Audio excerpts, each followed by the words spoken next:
Hello, good afternoon everyone.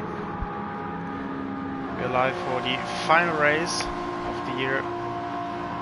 Daytona 24 hours here in the WEC series.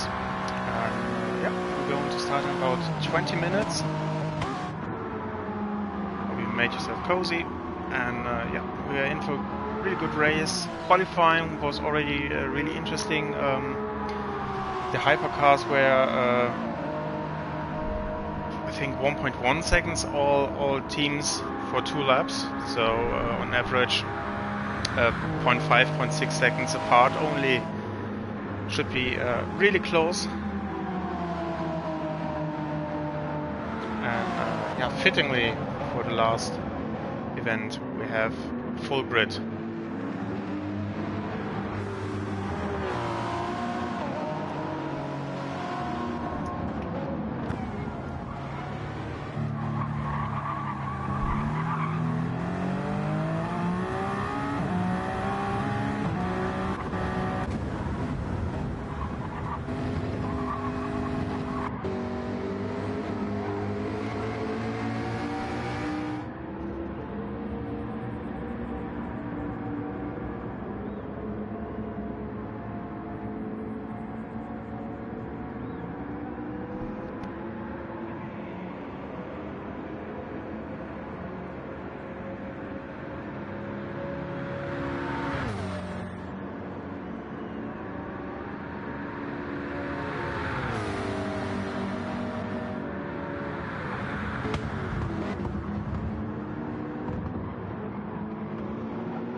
Hello everyone, 15 people already here. Nice to see you all.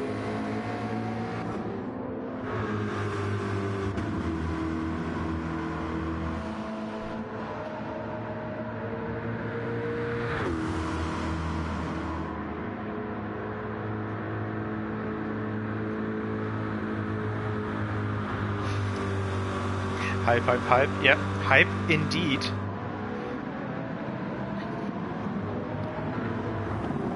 I'm really looking forward to this. I think 24-hour race is a great way to end the season.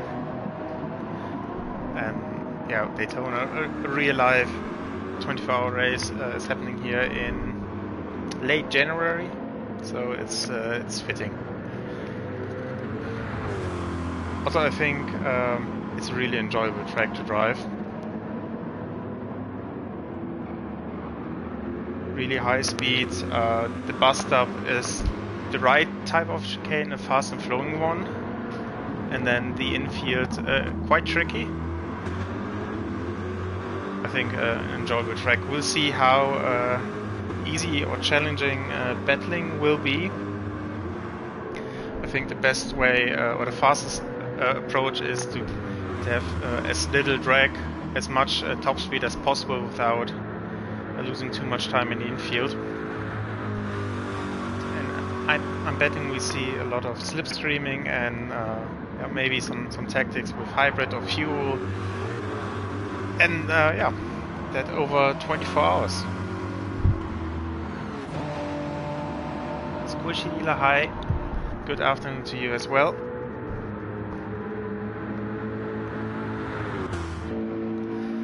Let's see who's all driving.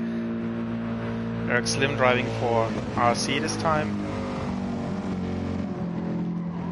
In the Merc. That car just sounds great. Protec for DLL.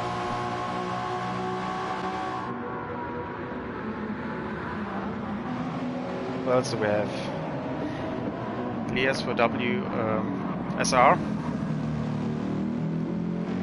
On the Merc, the Lexus WSR, Taku. We have Confi in the Ferrari.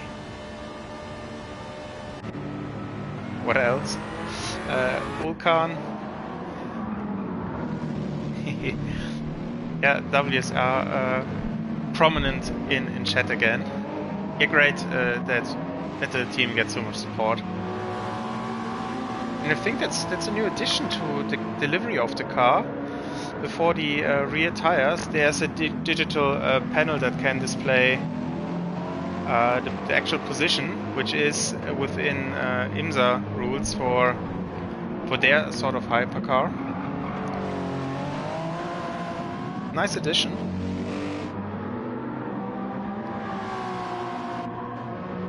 And here's Confi now with a better view of the car. Hi Heli.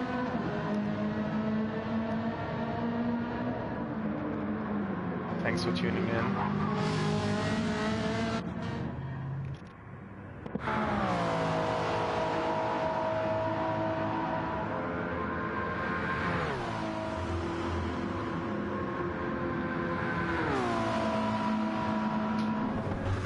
So, quarter hour to go.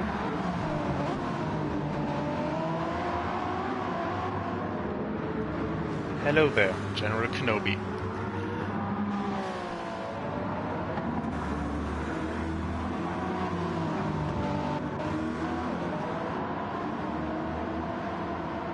And yeah, Helix is back again. I'm not sure what the last race they entered.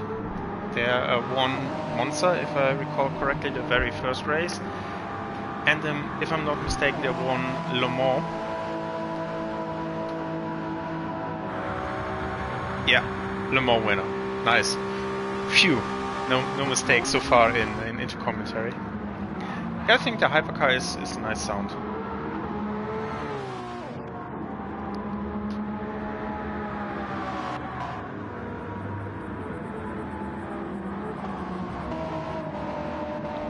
Oh, Rotec. Don't do that in the race, that would be a penalty. Chrome? You mean this beauty? I said this a couple of times, but I like that you took the original livery of the Toyota car and made that in your own colors. I'm not sure if I like the old color, the old blue, or this chrome blue more. But definitely a great looking car. Yes.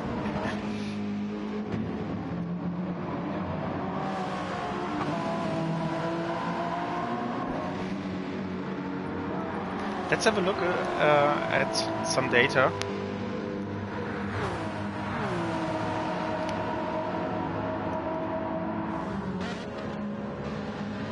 And that's a situation that will come up in the race a couple of times. Now the two hypercars approaching the GT car.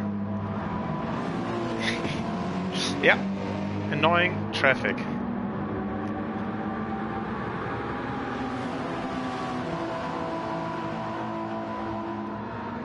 Chrome we are using because it's the final round and it's a 24-hour race. Yeah, that's nice. It's doing something special.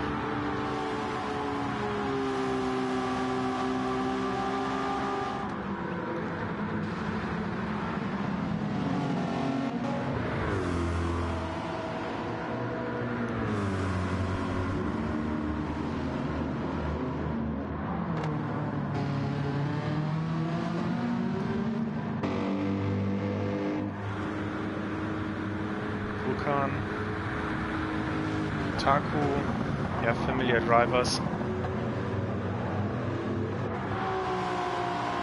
WEC Vulcan. Really quick in Interlagos, won 2 stints.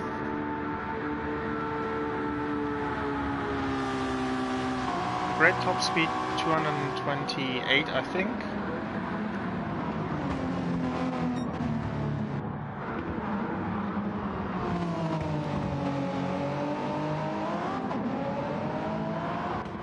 We have 13 cars already ready, so 1 car is only missing. Yeah, I'm sure we get that in time.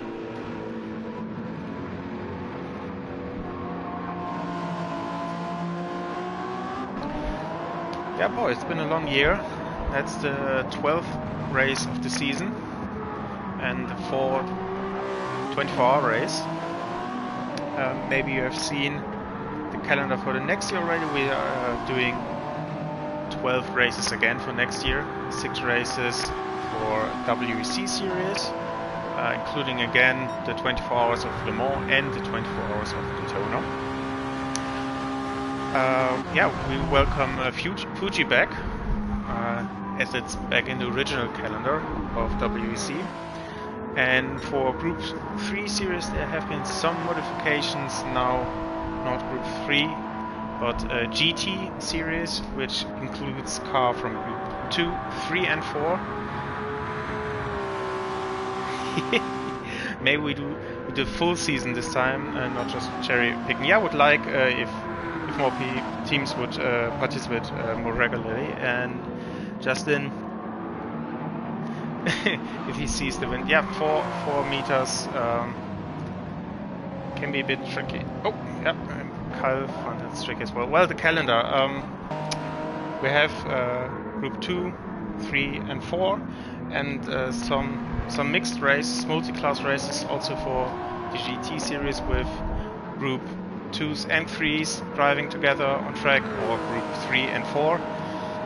And also with Tsukuba, a Group 4 only race, which happens for the very first time. So I think interesting races. Test races are going to be finalized soon-ish, and then we have maybe some time in the summer to do some special stuff.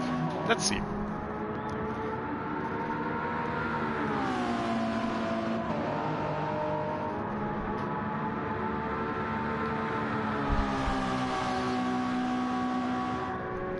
I think Vulcan already hot lapping a bit. 31 lows, 30 highs is where we will be in the race, as long as we have hybrid, of course. Simtic, yeah, okay, thanks for the message. I'm muting myself, I'll be back in a minute.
So I'm back. Sick and visual says 29 with a bit of slipstream. Yeah, can be that 29 is even possible if everything was out. Slipstreaming is tricky, as you lose a lot of downforce in the infield, so you want to time it right. It helps obviously here in the banking, and the most or the best part for it is after the bus stop.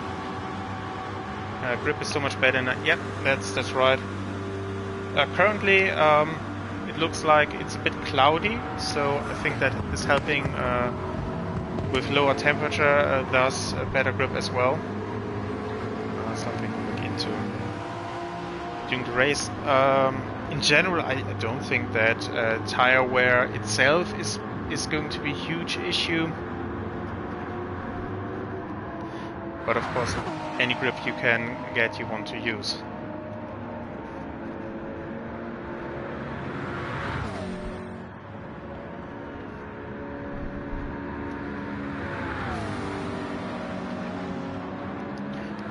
Have a second. Where's your AMG? Ah, is that gold? Neat. Haven't seen. I saw the car, but I haven't noticed that it was gold the first time. Nice job. A great idea to incorporate both RC and Eric's designs into that car. Well done.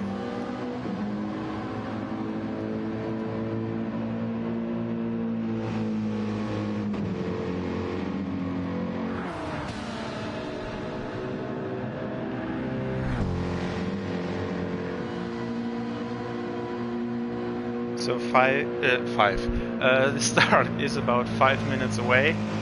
So maybe you want a quick toilet break, get something to snack or to drink. Oops, we haven't seen that. And yeah, then we are hopefully can start right on time in about 5 minutes.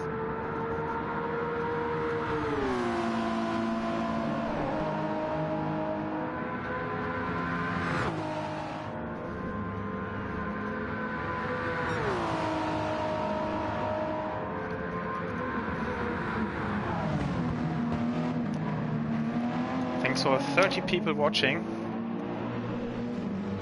Hope you're going to enjoy the race. Hope it's going to be a good one. And yeah, obviously, good luck to all drivers, all teams. That we all can enjoy this last race.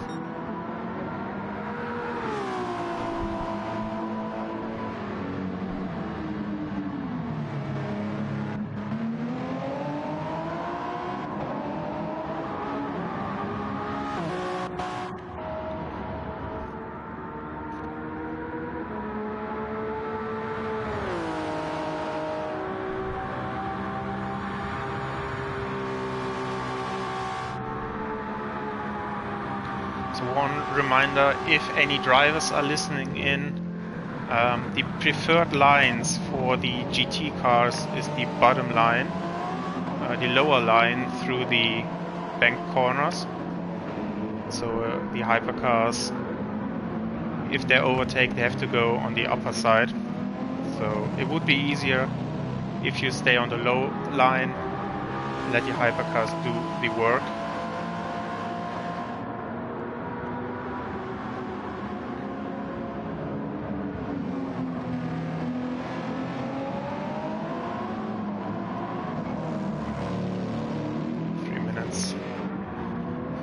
Before we start, we are 40 drivers, so everyone is in. I'm not sure who the driver was that wasn't in.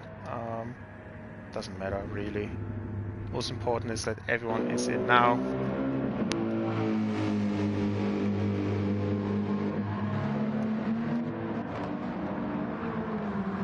Yeah, it's never comfy until we start.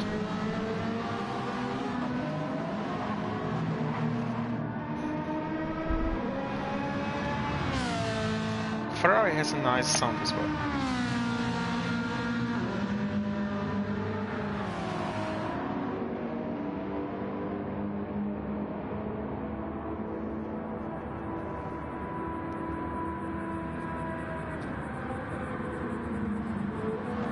lobby host just wrote in chat, in-game chat, start in 2 minutes, so just in time.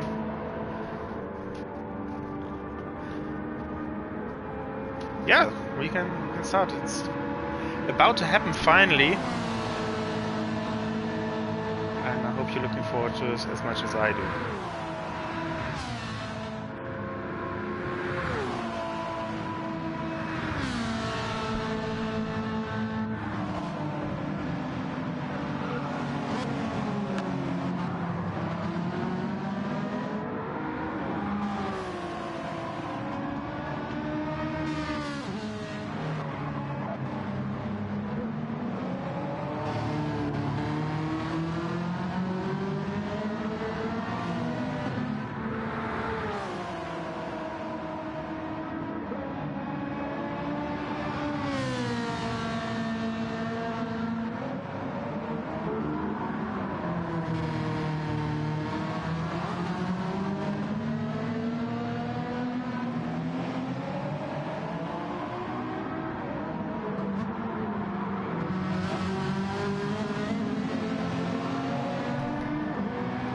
Starting in a minute.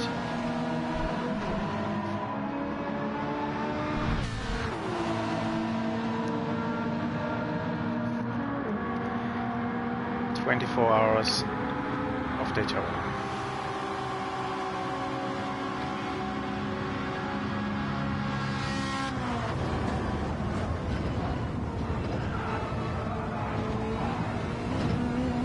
Yep, bald geht es los. Lobby host wrote chat. Let's start. So, 2 o'clock, we can start. Let's hope for a clean, fair, fun 24-hour race here, and good luck to everyone.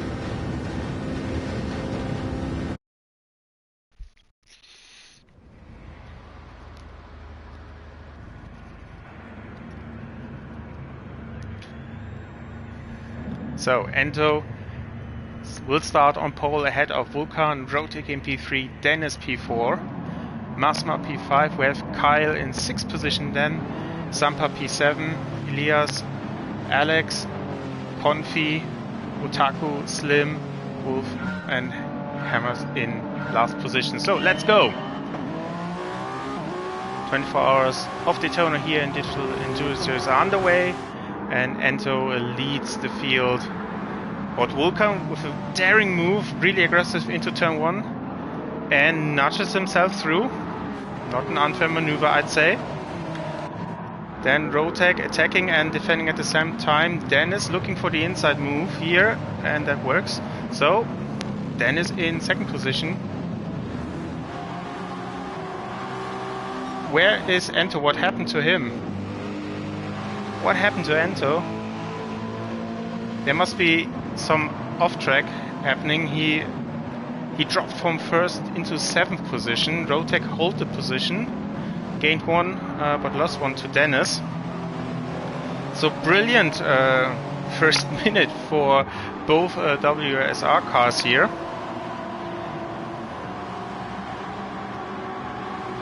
So let's look what the order is going to be in and out of bus stop. Then look towards the GT.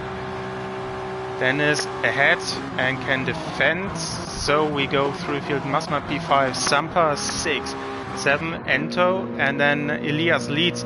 So we have WSR leading in both categories right now. Confi in 9th position. Then Alex, Eric Slim in P11, Otaku P12. Wolf and Hammers is looking for the overtake. In front we have Rotek now in 2nd position, overtook Dennis with a lot of slipstream, and there was contact, I think. I'm not sure if Dennis misjudged or Rotek maybe a bit early on the brakes. Luckily nothing happened.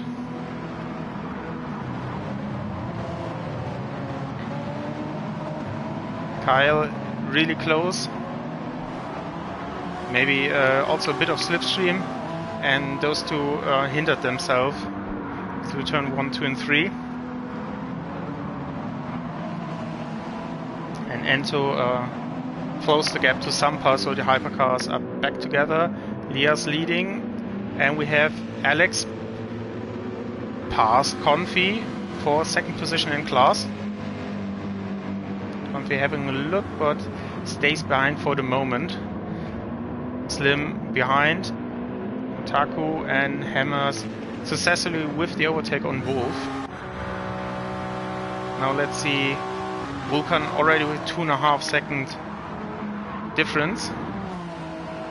Oh, there was a lot of grass there for Rotek. Hopefully that was not a penalty for him. Yep, it was a penalty. So I think he's going to lose 2 positions here at once. Dennis and Kyle will go by. Maybe. Dennis for sure.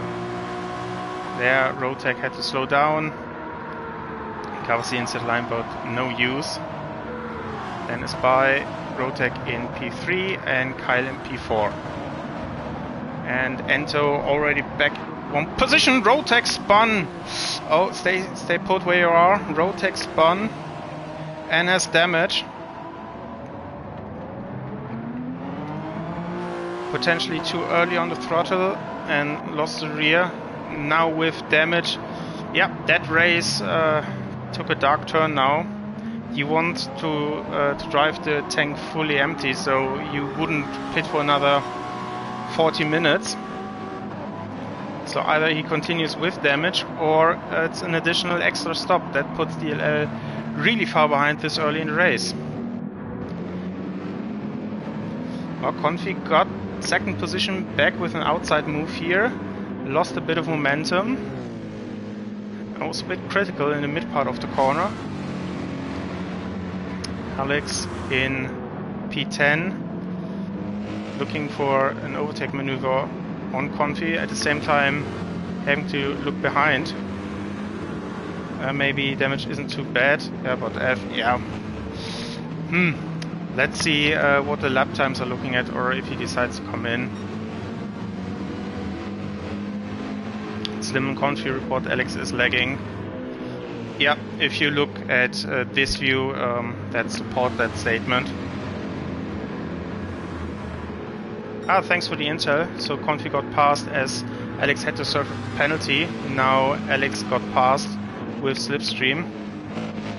It's really something you don't want to experience, driving so close to a driver that is lagging. So either you want to overtake and drive away, or maybe keep a safe distance. It's really scary to drive when the other car can jump around at any time.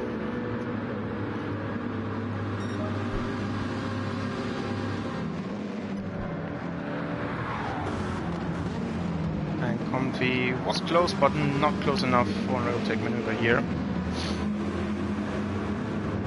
Yeah, so annoying if you're behind and quicker. If you would be a tick slower, it wouldn't be that bad, because you know, okay, you can't hold the driver and the other driver is driving in front of you, and literally the problem is disappearing. But it will be really challenging. You can overtake here, yes, but you have to create a gap and make sure that the other car can't re-overtake you.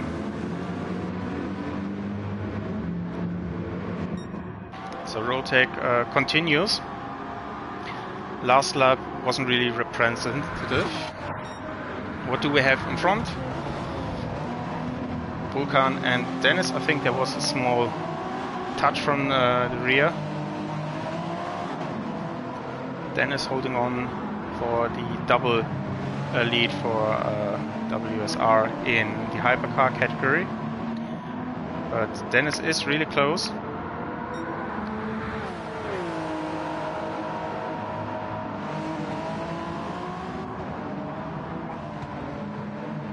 Ento improved himself back into P4, had to pass Masma, and he successfully did that. But Sampa really close and continues to race with damage as well.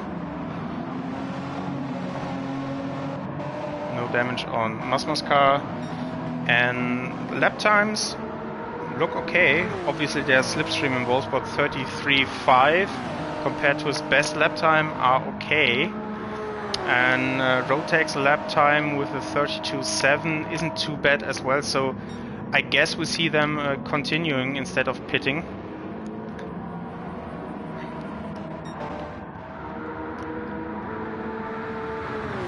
Let's look at P2 and 3. Dennis at the end of lap 5.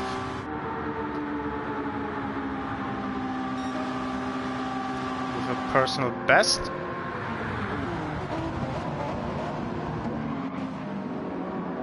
And Kyle, they're really strong, those lap times. Let's see what the plan of Kyle is. If he's comfortable where he is in the slipstream, if he can save some fuel or some battery, or maybe he profits from the slipstream and this is the pace he has. I think it's noticeable that Ento is joining this battle soon. 31.2, incredible strong lap times.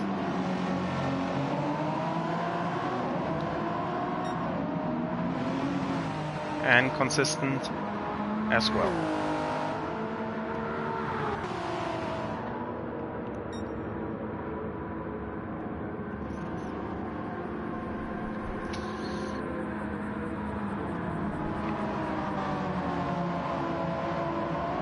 Oh, Kyle this time with a lot of grass at the end of the last apex. That could result in a penalty.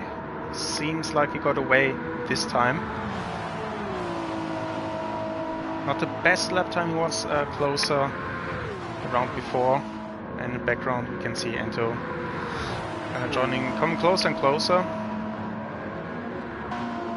2/10 this lap, so he's joining, and Sampa got himself a time penalty that invites Rotek to come closer. Who's pitting now? No additional damage.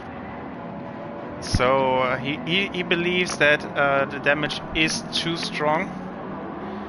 Yeah, he's lapping around a second, at least slower than the other cars at the moment. So Rotek with the first pit stop for DLL. Hey Bob, thanks for joining us. This is the first stint of our 24-hour race here at Daytona.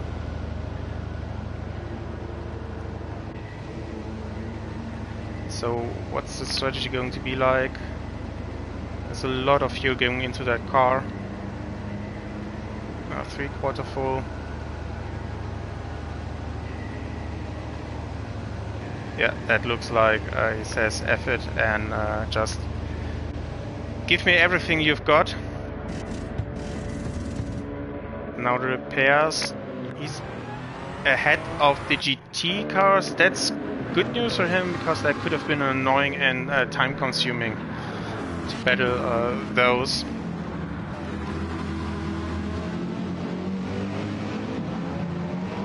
Now I know, I didn't know your Twitch name. We look at Vulcan for a second, because he is lapping the GTs, having 2 or 3 cars in front. There was some contact, definitely. Yeah. I don't think there was textbook like lapping. Yeah, I rather not say anything about that, but the comments in chat go into the same directions.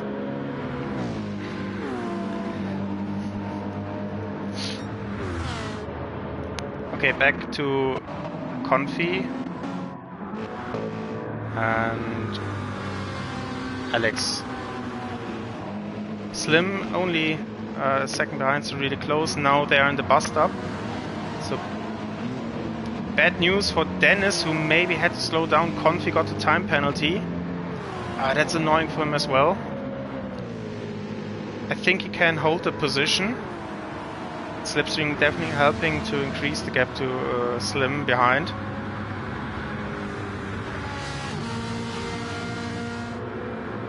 And there comes Ento.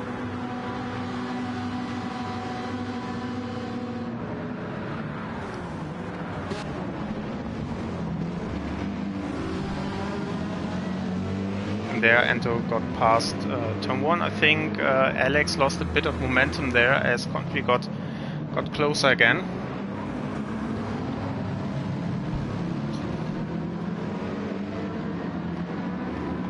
"43 people watching, geez. Thanks everyone, hope you enjoyed the race. We're 30 minutes in of a 3-hour stint here.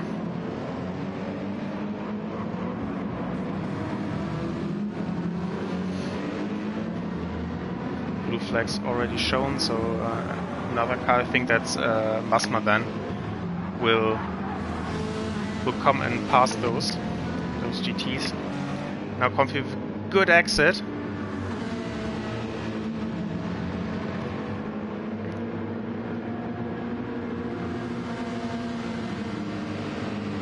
There's the hypercar coming, we see the blue flags.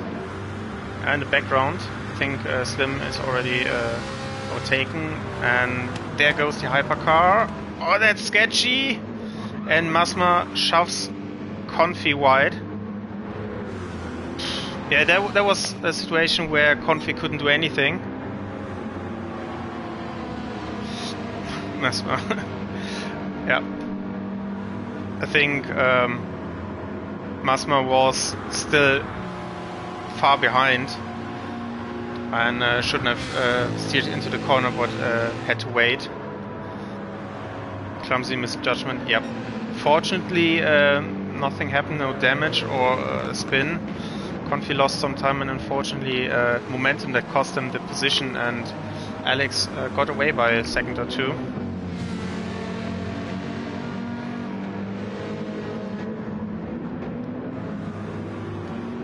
Yeah, I don't want to criticize too much, but if this behavior is constant and is only penalized with a slap on the wrist, or not at all, then you don't have to wonder if that's how these people drive.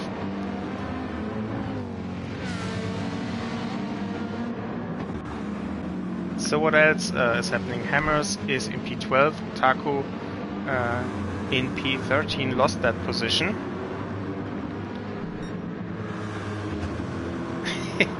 Well, that's a positive. At least the car in front of him isn't lagging now. Good way to think positive here.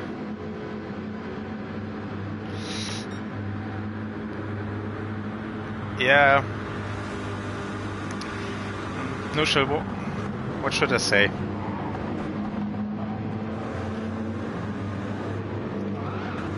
Oh, Taco with some nice catching the car there.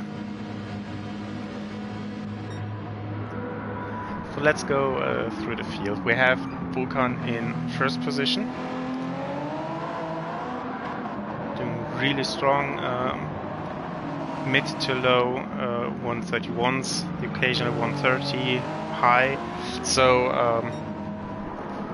also the fastest lap overall. Hi Stick, welcome to chat. And we have Kyle who got past Dennis.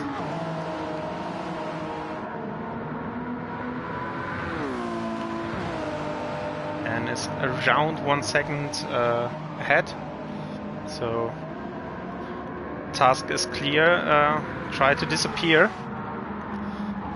Be more than a second ahead, so there's no slipstream anymore for Dennis.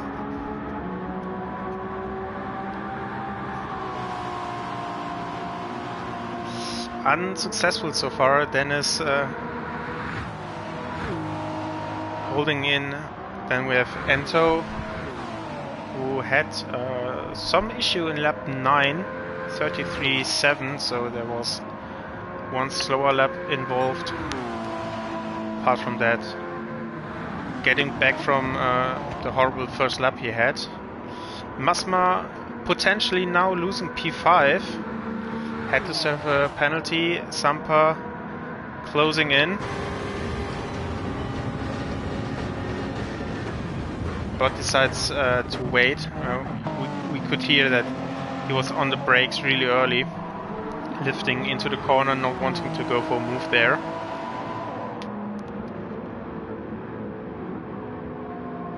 And ultimately that's the better decision if you're not sure if a move can work. It's not worth risking to harm you and the rest of others because of it. And then we have Rotek, just lapped Wolf in P14. And yeah, I think it's safe to say that damage cost him about a second. He's now doing better lap times, but it's a long way for him to catch up to the other guys. Elias is leading the GT category. His personal best lap time 1:44.5 and is 3 seconds ahead of Alex Eschroder. Quite interesting to see that Elias is only 3 seconds ahead, considering that Alex, Slim and Confi used to fight there for a couple of laps. Yeah, that's Charles indeed commentating. Bonjour, konnichiwa, and hello. Yup. Slim is in P10.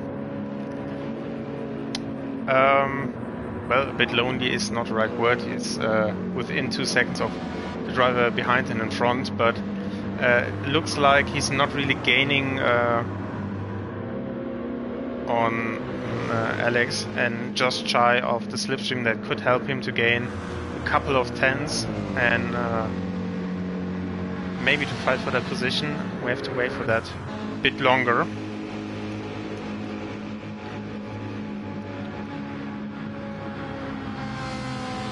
Confi P11. Yeah, long way. But it looks like he is still in rhythm and stays cool about that. Didn't got into his head, so that's the most important thing. Hammers and Wolf are still really close. We have Rotek lapping some GT cars, so let's jump on board and look how he negotiates traffic.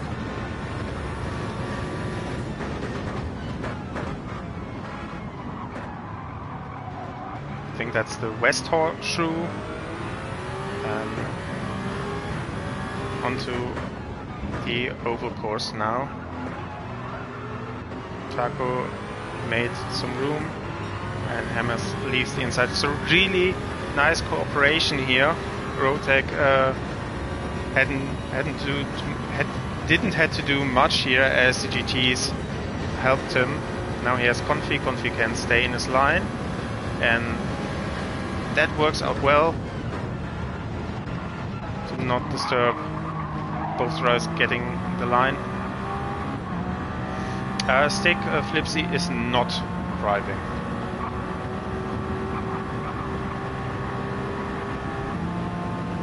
And Rotek is going to get 2 more cars here. That's the first one, and here Alex. Well done from all drivers here. Elias losing a little bit of pace. I think Slender, Slim, Confi, they're all getting a bit closer at the moment. Confi a bit off the line there, I think. Maybe misjudged that one. Nice to see the GT field really close so far. Unfortunately, apart from Wolf, who has picked up damage and has to pit because of that now. Kyle and Dennis still close together. We can have a look at batteries. We have Vulcan, who's lapping Otaku. So similar situation to who was it? Rotek 1 lap ago. Ah, that hurts. No-Shill's Riding Wolf looks like he hit the invisible wall on the inside. Yeah, let's ride on board with Vulcan so I can show you that. I would never. I mean, what?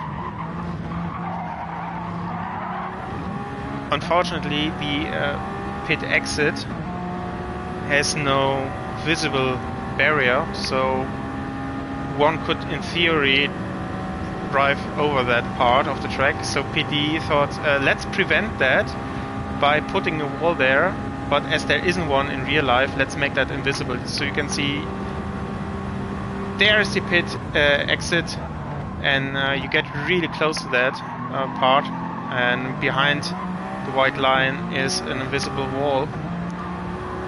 And you come close to that, but you can never be really sure how close. And if that's right, what No-Shill said, Wolf got too close.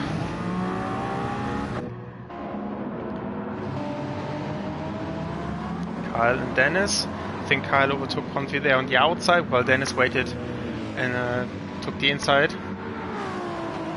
But both negotiated traffic nice, and Confi, an experienced driver, knows where to put the car to not harm his race and the others.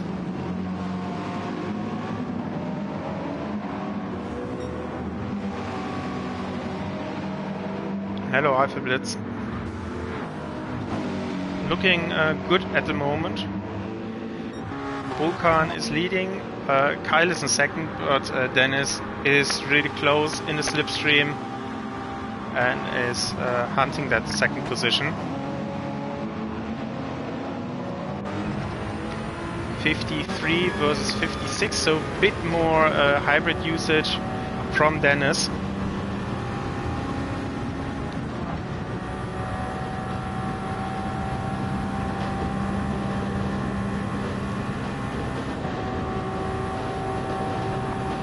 Into lap 17. You can see he's getting close. And now they're facing traffic. Maybe this can be an advantage. Kyle gets around the outside. Oh, that was a bit sketchy there from the GT. Lost a bit of traction, I think.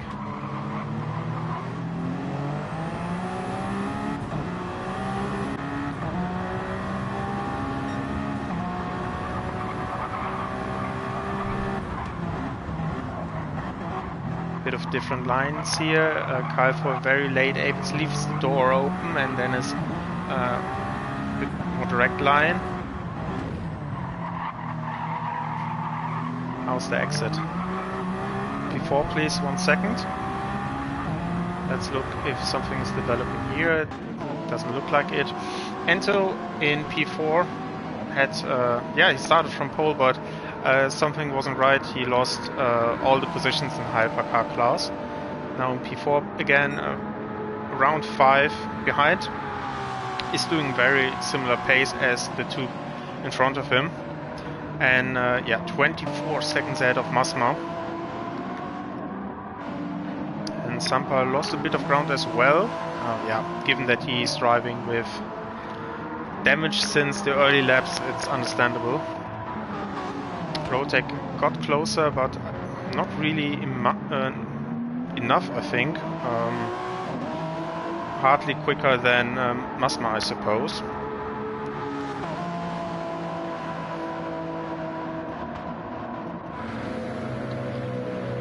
And the GTs are going to pit really soon. If you look at the fuel from Elias, it's already blinking red. So not long until we see them in the pit lane. So that would be around about half an hour of racing for them.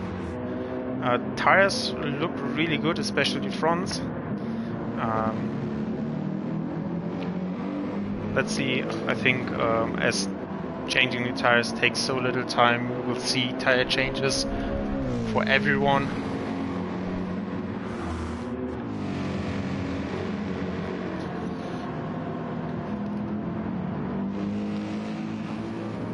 Is there another vote for delivery of the race? I think Flipsy has prepared against something and is going to send that in.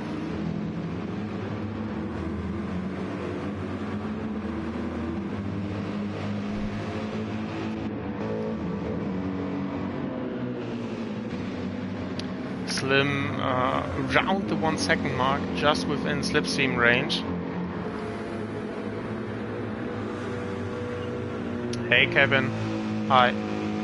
Yeah, but it looks like Slim has more downforce on the car. He's losing on the straight.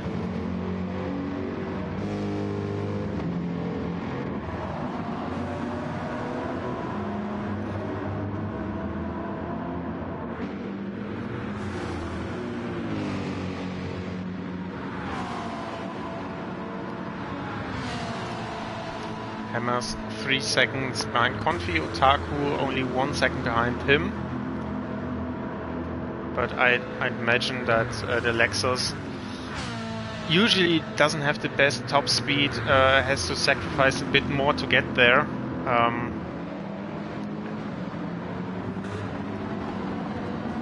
Slim is running in no downforce.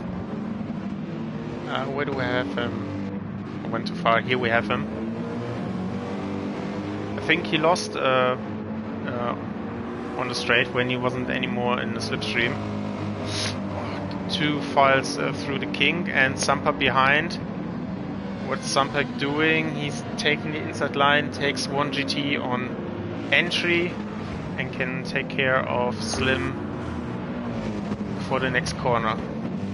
A bit sketchy, but all 3 looked after each other.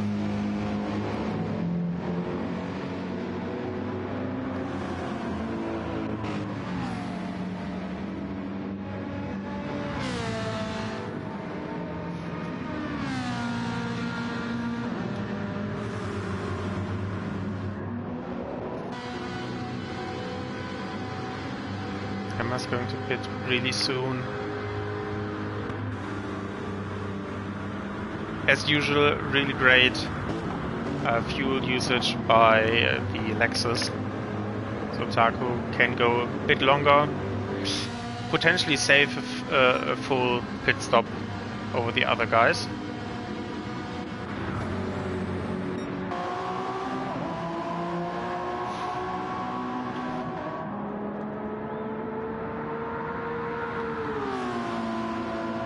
Vulcan still leading by 7 seconds, but stopped increasing his gap much. I think that's a bit more stagnant than it was in the early laps. And Kyle in second position. Oh no, that was really wide. I do hope that wasn't a time penalty. Because then, oh no, it is. I shouldn't have moved the camera towards him. Streamer's cursed. Yep. That invites Dennis to take back that position.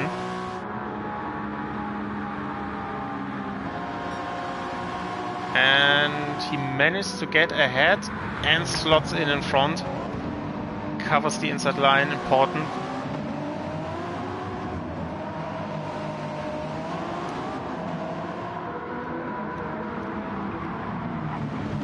And he outbraked himself there. So Dennis is back into P2.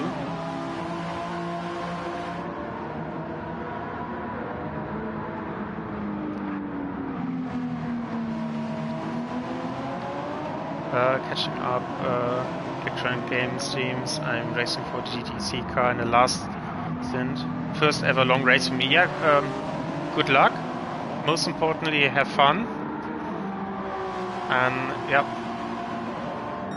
take care of yourself. That's the most important thing after having fun. Just getting the consistency in. It's not about pushing and making the quickest lap possible, lap after lap, but coming home ideally in one piece and just hanging.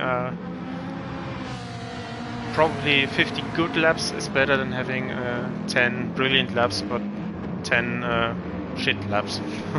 Yeah, pace is secondary. RX is racing, so they will likely crash. The self-burn, I love it. We have drivers in the pit lane. Elias, yeah, that one was expected. Also, Hammers, the Corvette, and Mercedes seems to be a bit more thirsty.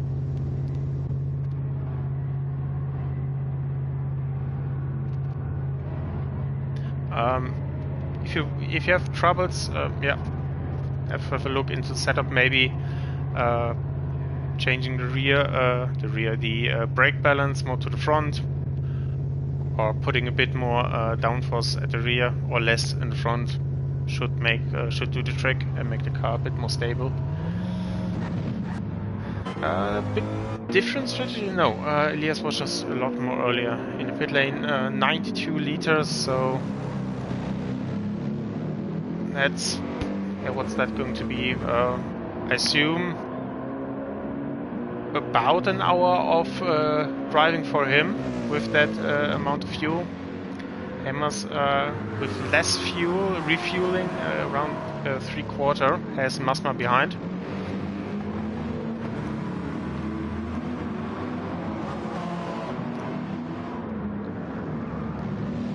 And Masma slots in nicely before the turn. So Wolf had already pitted in P14 and has Vulcan behind.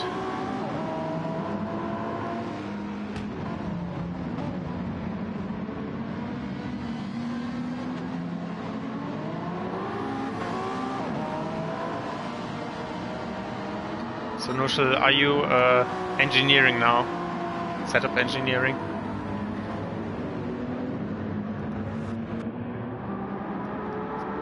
Dennis in P2, Kyle 1 second behind. If we look at fuel and battery, we have 40-ish% to 35, so Kyle with a small advantage. Fuel, it looks like that Dennis had a bit more, so nothing much between those two.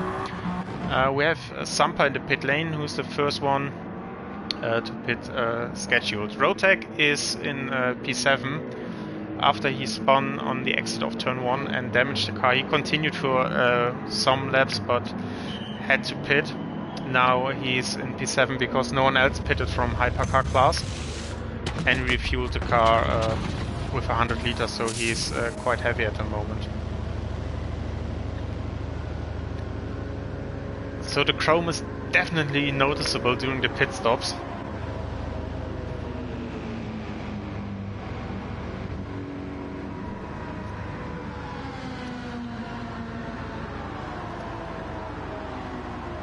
And Rotek is now, thanks to that, in P6.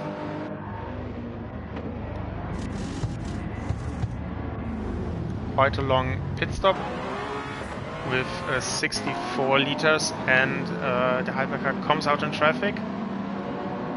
Wolf is behind. He has Otaku in front, but Otaku leaves room on the outside line, so Sampa can get passes.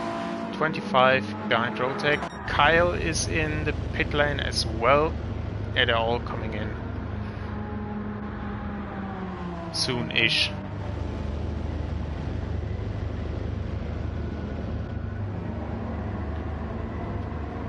Where is Rotek? Getting a time penalty by the looks of it.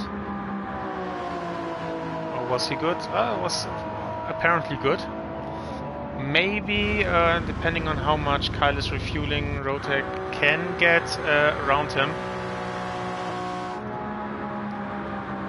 Having a look at that Nushel in a second. No, Kyle comes out way ahead, but is on medium tires and has a bit of traffic.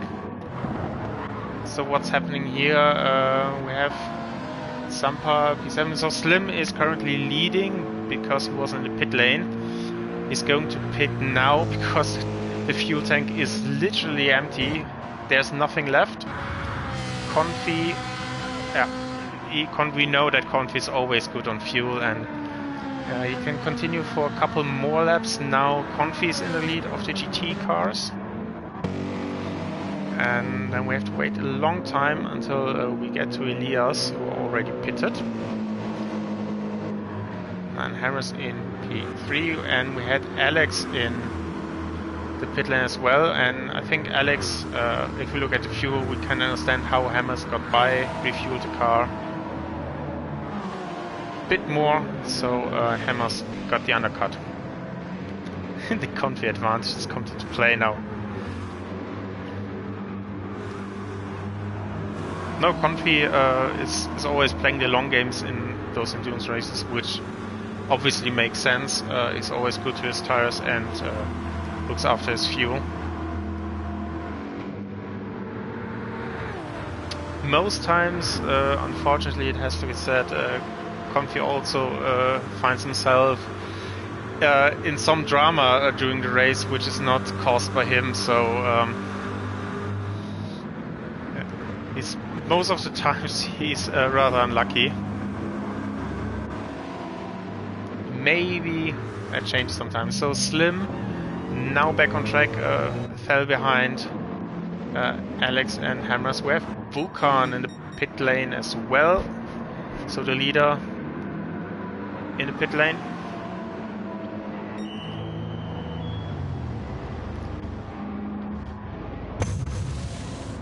We'll take a look at that in a second. Masma hasn't been in the pit lane, must pit, so right now Dennis leads and Ento, but both have to pit in the next 1 or 2 laps. Ento closed the gap from, I think it was 3 or 4 seconds to 1.5. Then we had Masma, and here we have Kyle in 5th position on medium tires, and then we have Rotek 8.5 behind on softs. Now Kyle with a time penalty, so we don't have an indicator so far what the pace of Kyle is going to be like. With that time penalty, 33.4, that wouldn't be too bad. What is Rotek doing? 32.3 at the moment. Vulcan came out in 4th position, so Masma currently on the podium. Yeah, but that joy is unfortunately not lasting for RC, sorry, because he's going to pit very soon, and Vulcan closing in. Dennis in the pit lane, so Ento is now leading. I don't think it was wise to stay out another lap. He has to lap, I think, 4 GT cars in this lap, so maybe pitting 1 lap earlier would have been better. Where's Masma? Oh, Masma has a time penalty, unfortunately, so Vulcan will definitely go by. And I think it would be clever to use the deacceleration to pit, and he does pit indeed. So Dennis refueling the car, Vulcan in P2, and I will change when Ento is going to pit now.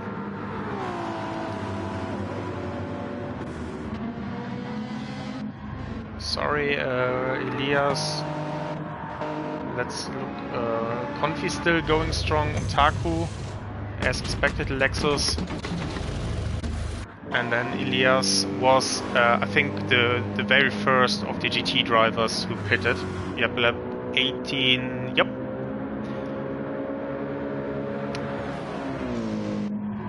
Elias was leading the GT group, and he will jump Otaku, as it seems. Ento in the pit lane as well. I think now everyone pitted. Masma, we saw Masma in the pits. There he exits. So Elias in P9. Where is the rest? Hammers in 10th position. I think Hammers was in P12, so he really gained a lot of positions. Ah, yeah, Confi, yeah. Apart from Confi, you're right. Alex P11, Slim, and then Utaku in P13. So Ento. Vulcan takes over the lead in this very moment. Back into P1. And then it's a question where Kyle and Ento will be. Kyle and Ento were apart by second, 1.5 seconds. Oh, there were Wolf was there, a bit unsure where he was going, driving on the middle of the road. And Ento underfueled the car and is now in P2. So if you look at the fuel, that's 60 liters compared to 70, 75. So Ento jumped 2 cars over strategy at the moment. Kyle is in 3rd position and Dennis 2 seconds behind in P4. Rotek, after all the pit stop of the other drivers, in P5, 4 seconds behind. Awesome overtake. Yeah, was clever. If that suits his overall strategy. Now he has clean air mostly, and doesn't have to face to battle, which is always difficult.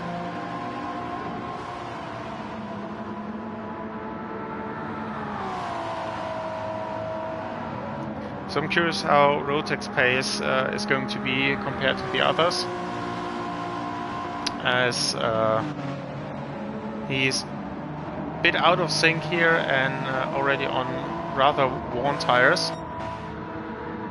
Dennis and Kyle wanted to check on the medium lap times. 32.5 was a lap before. That's a 32 high. So not too bad. Ideally for Rotek is that Dennis would catch Kyle and they would battle. So Rotek gets some free slipstream.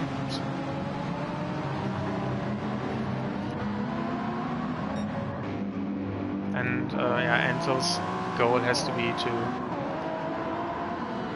to drive away from those. And when the time comes that he has to refuel the car more or even do one additional pit stop, that he won't have to face traffic. Vulcan 12 seconds in front, so I think it was about 7-8 seconds before the pit stops increased, but he has the lowest amount of fuel of everyone, so that's part of the reason why.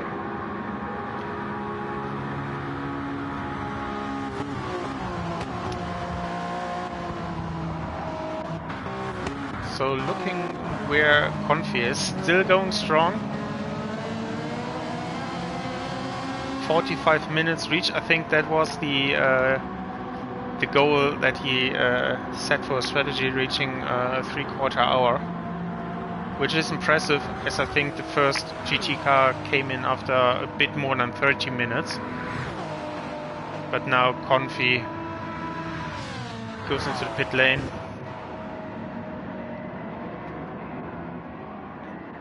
And it's definitely on a strategy that involves less pit stops.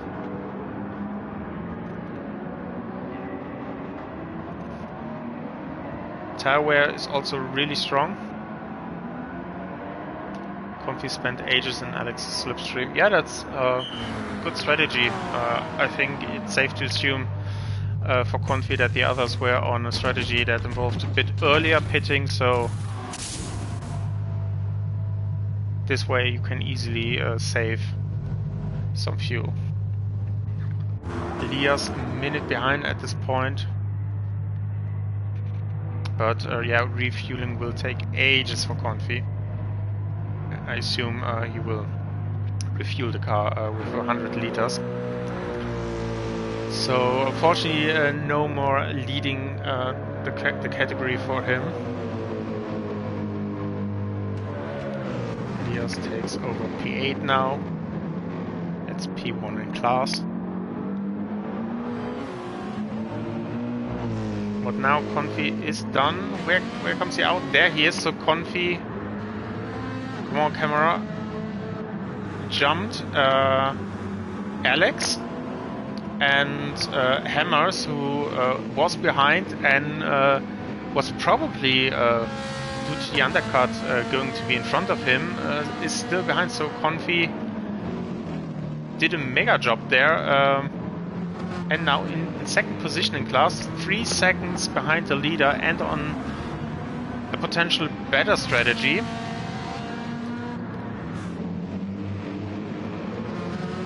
Well done, Confi. Rigged.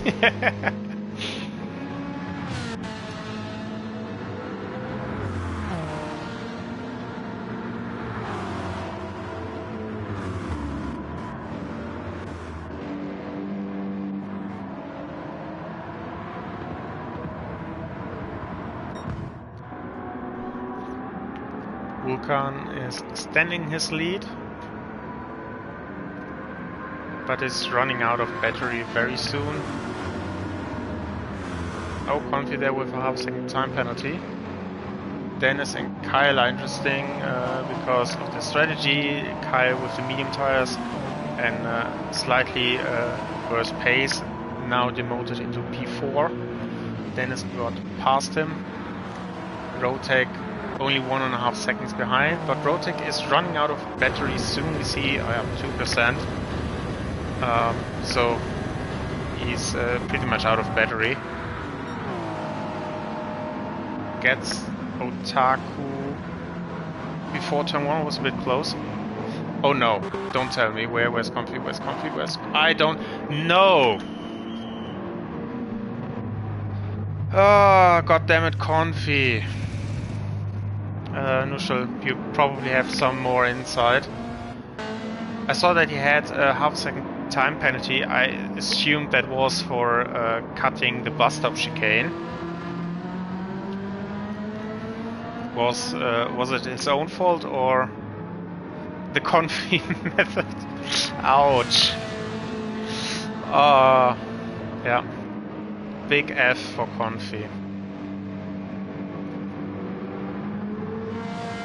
Well, he was second in class, now he's second last, unfortunately. Yeah, his own fault. I don't know what's worth. I think I would be feeling better if someone else rammed me off the track. So it wasn't my fault, rather than knowing it was my fault. Yeah. Race is still long. We have 2 hours and 10 minutes in this stint, and that's only 1 out of 7 stints, so very most likely this will not be the only incidents we witness.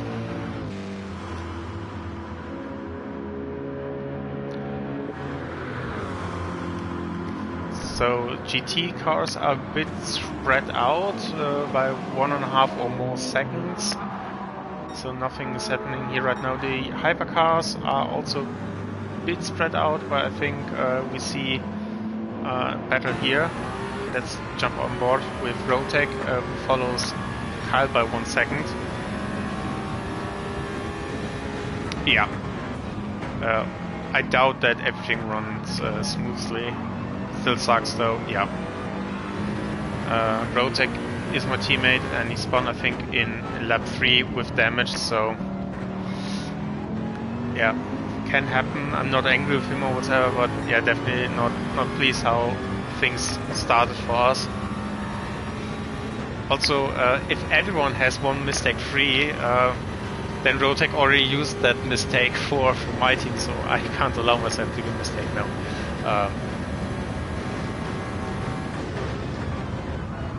It's a long race and the track is more challenging than it appears. The car is set up for high speed, so you usually drive with low wings and live with this sacrifice, and it can be hard to drive. My stints are stint 3, which is from 9 PM to midnight, and Stint 5, which is from 3:30 opens the lobby, from 4 o'clock until 7 o'clock. Funnily enough, both stints will be held during the midnight time. So practicing was quite nice, because I only had to practice for one in-game time, and also during the night time, the times are the best, and tire wear isn't as big as it's now, so shouldn't be too bad. Could be hard, no, I'm okay with getting up early, and I think 9 PM to midnight is fine as well. Yeah, having 3 hours or less than 3 hours of sleep could be a bit of a problem. I think I do some exercises to get wake up, or Kyle with a moment there, and on top of that a penalty, so Rotek got by easily. But with the night itself I don't have any problems. Kyle serves the penalty, and it's now P5. Masma half a minute behind. Wolf in the pits. No, but he has damage, unfortunately. Rear damage. That's interesting. How do you pick up rear damage other than if other car is involved, I wonder. I don't see any car that has damage at the moment. So maybe if there was contact with another car, the other car got lucky, or there was some mistake involved that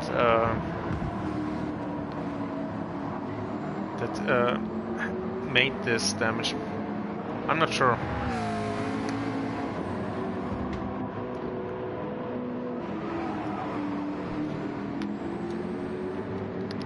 But yeah, I imagine an MR car with rear damage. Yep, that probably feels a bit loose and is difficult to handle. Whatever happened was definitely in the last lap. That was a 1 minute 55, so let's see if he comes in this lap or stays out.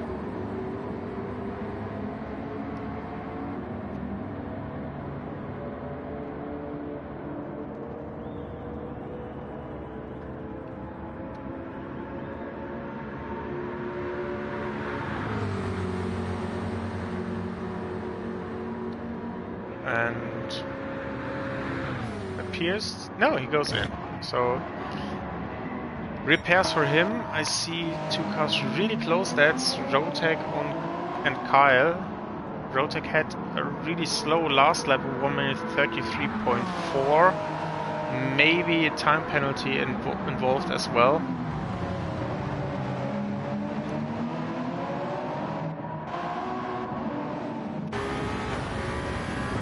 Kyle has a bit more hybrid, 5%, Rotek 3%.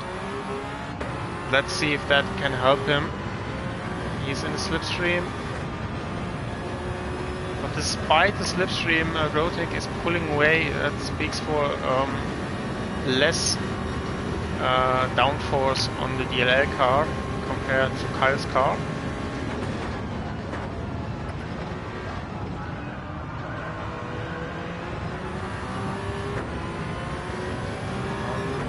Best exit, he's losing a bit of time and has unfortunately a half-second time penalty. So that will again move him a bit out of the window. Has a time penalty now, and Rotek is gone. We haven't looked at Masma and Sampa for a while. Masma a bit on his own, more than 30 seconds behind the top 5. While Sampa is 8 seconds behind. But Zampa with a personal best in the last couple of laps, 32.3. Good for him. So he's improving. I think lap times wise we won't see any more improvements as the hybrid is now empty.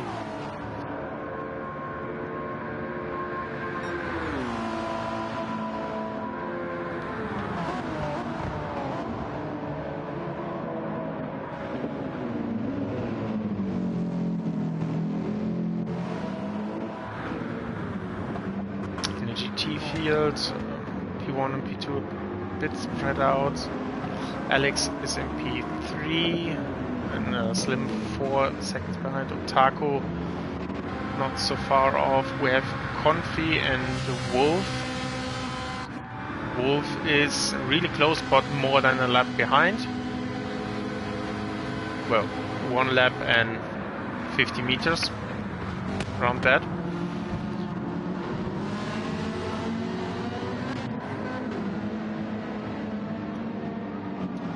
Yeah, Confi 15 seconds, it's unfortunately a long way.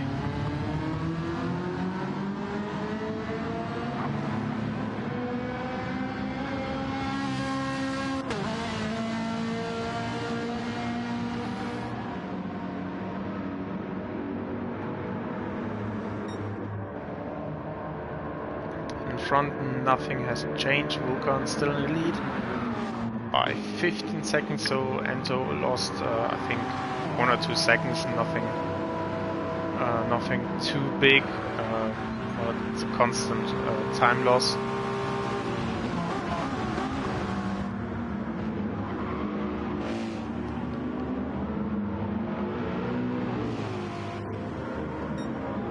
Negotiated there, Arik Slim there. Dennis and Rotek are 8 seconds apart.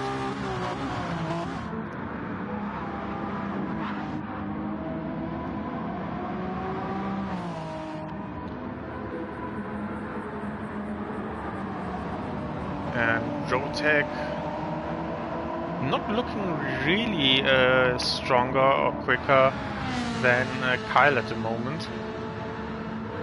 His tires aren't in the best state possible, yes. I imagine that he would still be quicker with soft tires over medium tires. Kyle with another half a second time penalty makes life a bit easier for Rotek.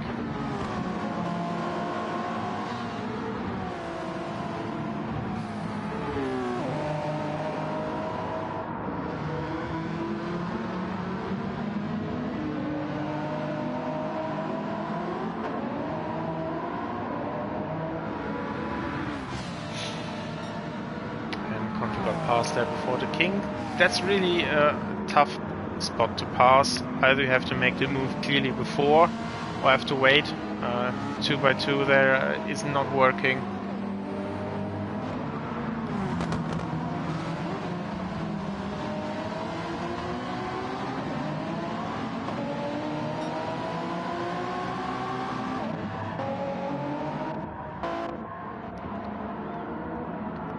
Masma with energy saving, if we look at his battery, I didn't saw that before.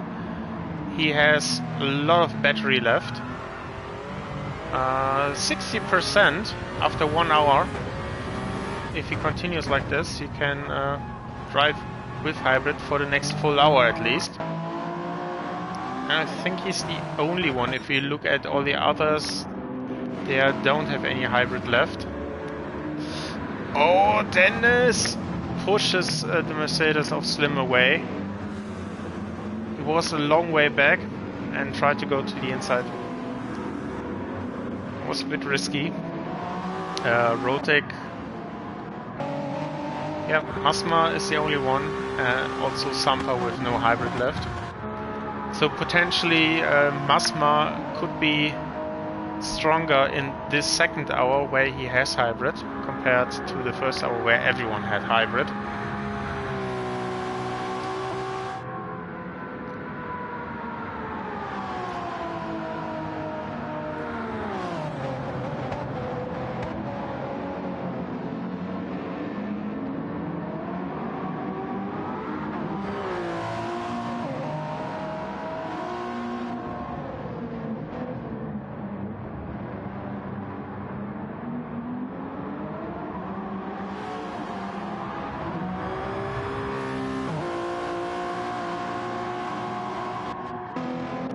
what's happening in the GT category. We have Elias still in first position.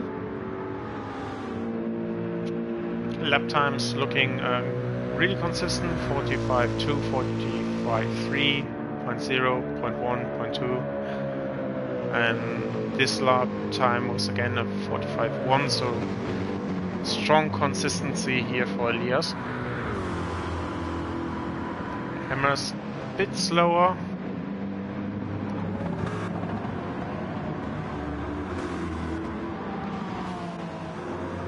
And we have Alex in third position, a bit on the grass there on the exit on turn 1. Rotek is behind, but should get past for the kink. It's not so easy to overtake the GT cars without the hybrid.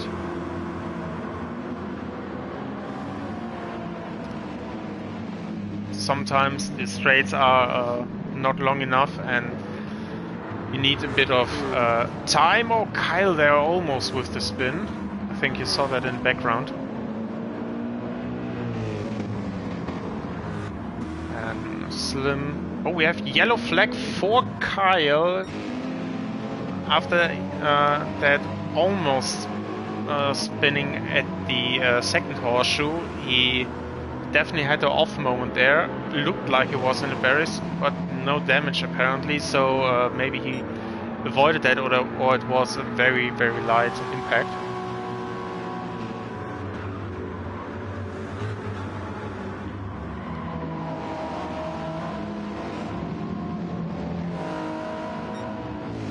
Yep, the lap times suggest around 7 seconds of time loss, so luckily for him it's only that and no damage. We have Rotek in the pits after 1 hour, around 5 minutes. So I suppose he's going to drive now around the 2 hour mark. And then drive to the end. Other strategy would be 2 stops around the 40-minute mark. We thought the mediums were much more durable. Are you in the pit lane as well? Yeah, I was surprised when I saw the mediums. But now you're in P5. With, I guess, no refueling or very little refueling. Oh, Kyle! Almost lost it on the international horseshoe. And Rotek is now in P6 because of refueling. Rotek around 75 liters. Kyle lighter, around 50 liters in the car. Has Confi to negotiate. And to wait for this turn. Accelerates out of the corner into the banking. Confi, yeah, very predictable, holds the upper line.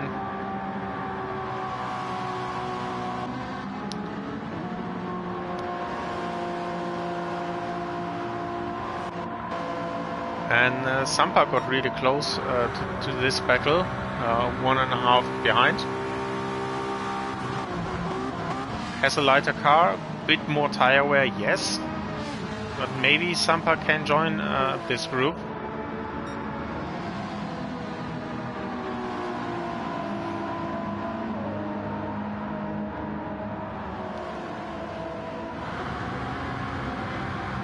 There's the Ferrari of Confi in front. Gets a bit of slipstream.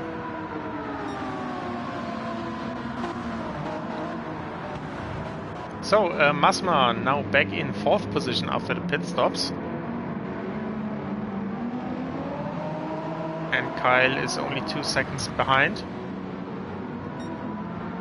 So hopefully those 4 cars are fighting for position very soon. In front, Dennis a bit on his own. After Kyle's decision to go on medium tires. And another early pit stop. Dennis lost his main competitor for now. Is 20 seconds behind Ento, that's a lot.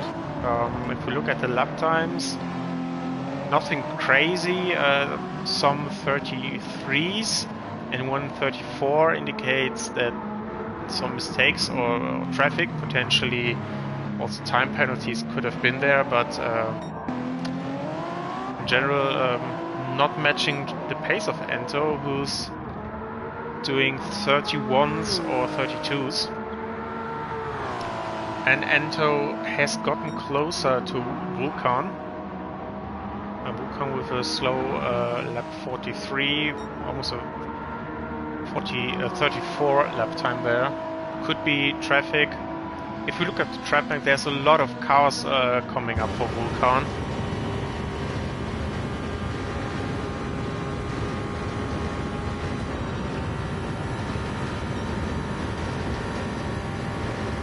Yeah, medium sucked, understandably.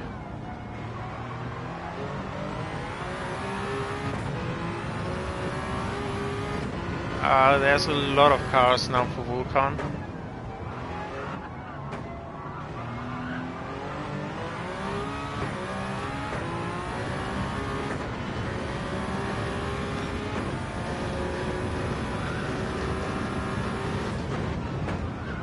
I think there was a battle? No, it was Sampa who got past Otaku.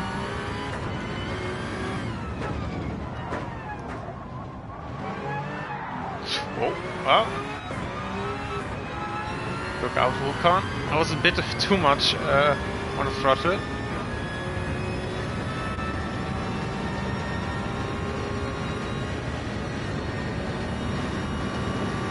Going to get past Otaku. No, he can't get past Otaku. Has to wait. That's annoying. That is easily a second. But there's no use. Sometimes you get lucky with traffic and don't lose time. Sometimes this happens.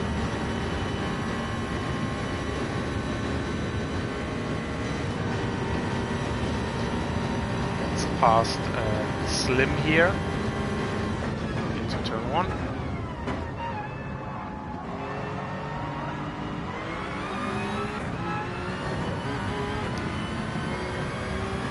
National Horseshoe. Really close to Sampa.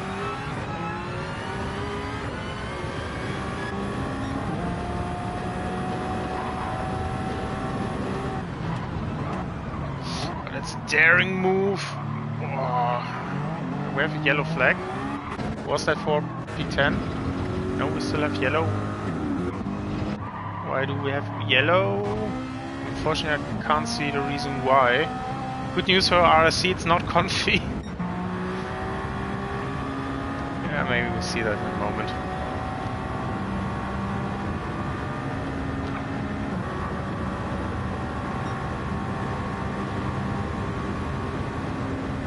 And the next car is a hypercar. And Sampa.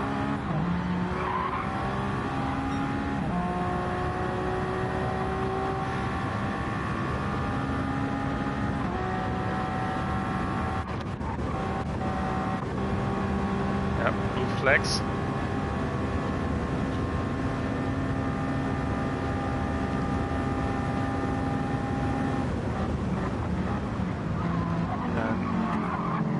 There was another GT car of Elias. Not easy. Yeah, he lost a bit of time there, but definitely was. Yeah, it was then. Okay, I was unsure. I switched to Alex, but he was back on track, so I thought maybe I was mistaken. Tell me something new. Yeah. I voiced my thoughts on the driving standards and how lapping is accepted and tolerated.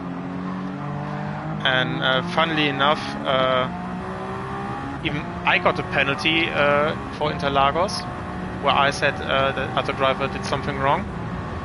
So if it's not penalized, one doesn't have to wonder. Legit, why would I care if I ram someone off or not? If I get only 5 to 10 seconds, but the other, I know I get a lasting advantage out of that. Why would I care? Anyway, Rotec in P6. Kyle is 1.5 ahead. Lap times 33.0 and 31.8. So Rotec lapping a bit quicker at the moment. Maybe can get really into the slipstream now. He's around that 1 second benchmark. And Masma still doing strong, holding on strong. It's still on 60%, so Masma is holding that level.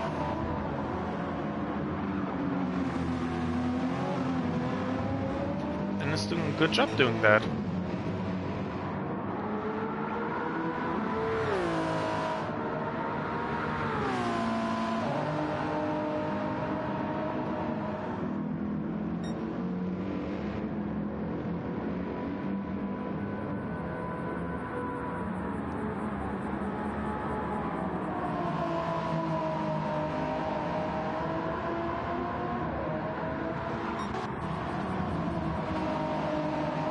Bus stop looked like a strong exit by Rotec, but is losing a bit of ground. Potentially Kyle has a bit more top speed. Let's see what the speed is on the start-finish line.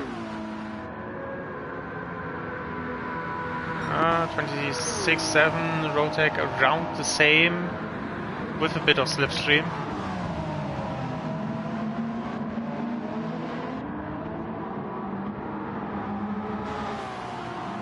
And Vulcan in the background already.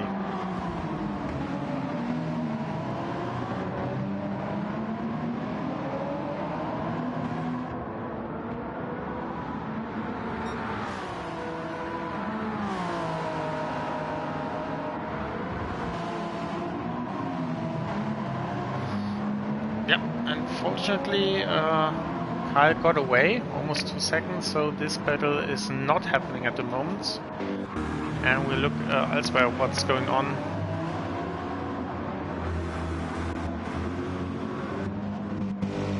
With the GTEs, the field is still spread out a bit. Confi still around 15-16 seconds behind, so he's not gaining really on the drivers in front.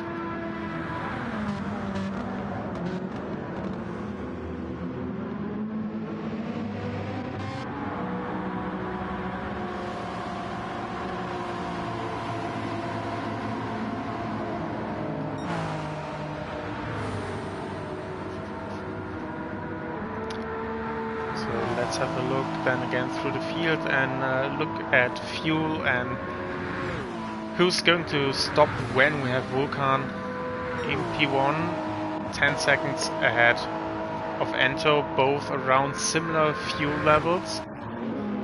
Dennis in third position with around half of fuel left, so it's the longest stint for him.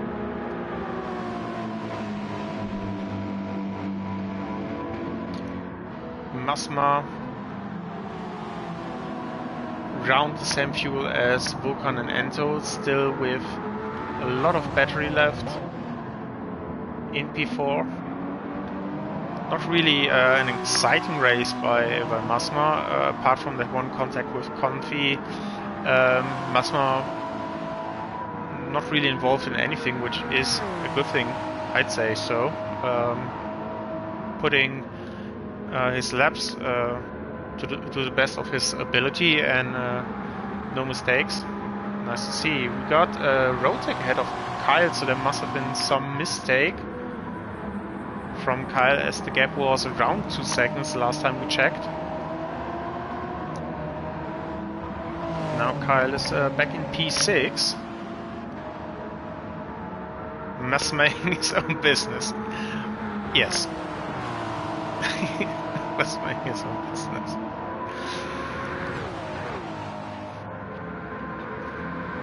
So Kyle, 34.3. Yeah, that was not the strongest lap time.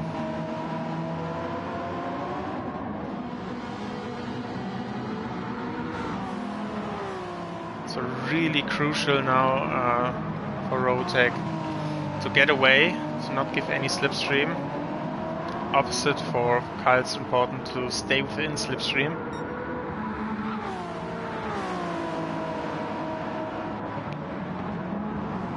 He is. Well, technically, if he's flashing the lights every time he downshifts, by the rules and per definition, that's and he's going to be penalized into oblivion.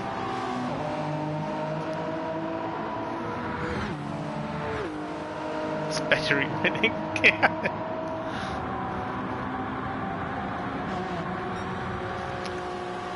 Imagine flashing the lights would do something to the battery. It would be insane.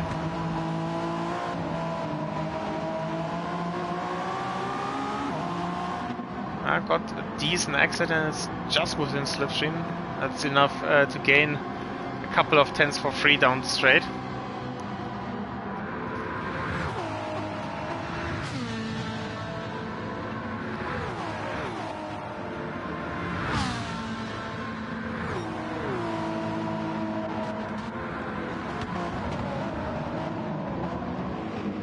Oh, Confi gone off into turn 1, white line.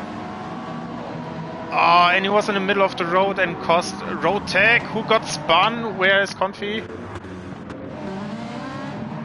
Yeah, that was a mess. Confi rejoined, but then was in the middle of the track where the racing line is. But I'm not sure how much he could do something, or should be there, or should be on a different line at that point, as the two hypercars were approaching and WEC was around this line, difficult to judge. And WEC lost a lot of momentum there. And Kyle really hit him hard. And WEC, like not a bowling ball, like a cue ball in billiard, was hit and hit Confi from that. And yeah, no damages involved. Kyle as well.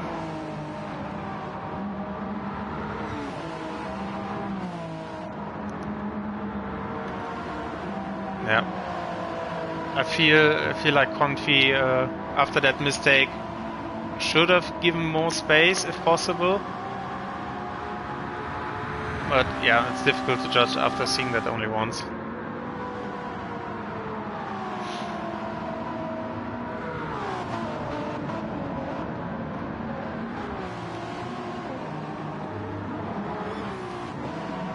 P1 Vulcan definitely got closer after that.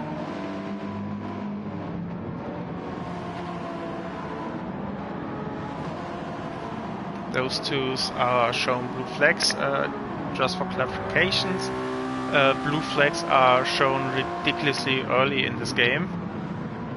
As you can see, you can't even see the car behind, and he's getting blue flags. Oh, Otaku was off the track. That's why the ruling is, I think, 1 second, and then the other car has to follow. Blue flags procedure.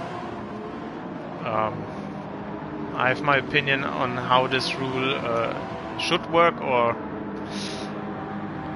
how drivers are ignoring that and getting away with that. Well, Otaku definitely no penalty, no damage. Masma in P4 lost some ground. Last laps were a bit slower. And WEC is closing in.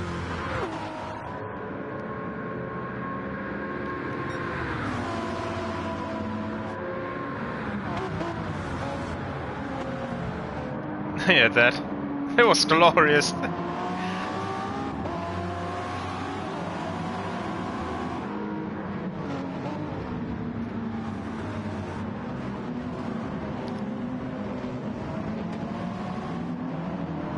He killed me before that Swiss cheese. Keep it simple.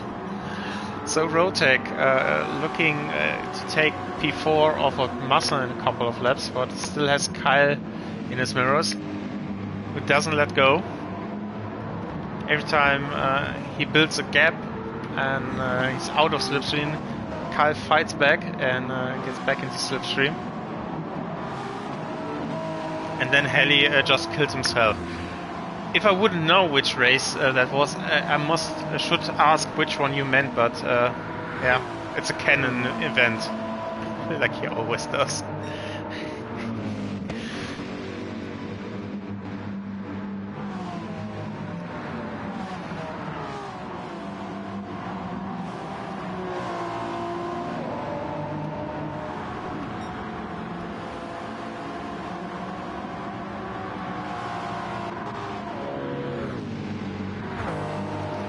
Masma not too far away from pitting. I guess the aim is to hit the 1 hour 30 mark.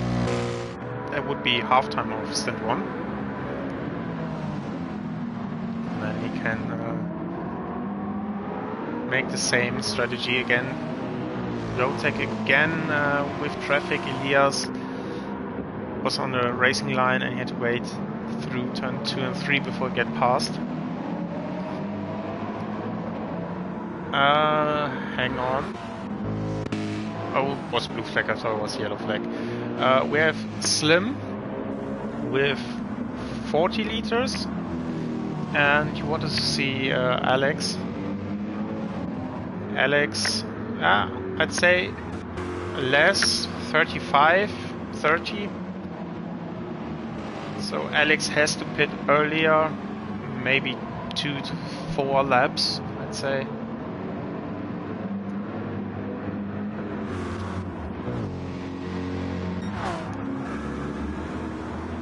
And Sampa's going to get lapped by Ento soon-ish.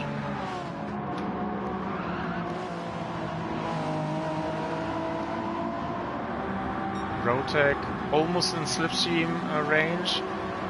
Kyle, in the meantime, lost some ground. Gap is now 3 seconds. Maybe that had something to do with traffic. Wow. Masma gained, I guess, 2.5 to 3 tenths from the exit of bus stop to turn 1. That's by pure top speed. That's crazy.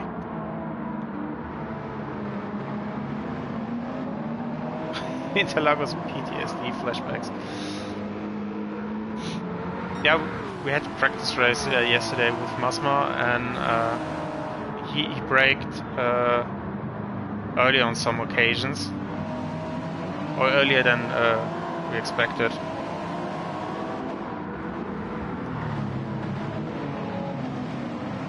Sampa is in the pit lane, so that's first scheduled second pit stop for Hypercar. Rotec and Kyle a bit out of order with damages and medium tires. Yeah, he's covering Masma. That looks pretty much like 60. Yeah, he's around 60% for a long time.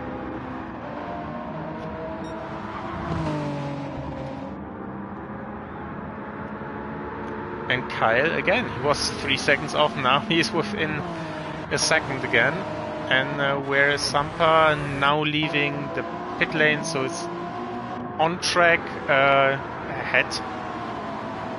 In total laps behind, so doesn't have to face. Oh, we got the spinner there, I guess. No, Wolf caught it. P1 and P2 was about 14 seconds. Vulcan is going to pit. Ento going for one more lap.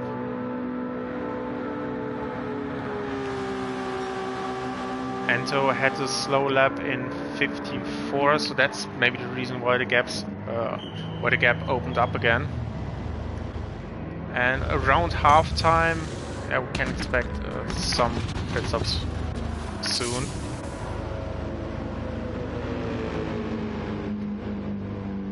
I think Vulcan will stay in P3 as Masma is 1 minute 24 behind. Just back on the banking. And yeah, look at the gap, it's increasing, despite the slipstream Rotec is losing.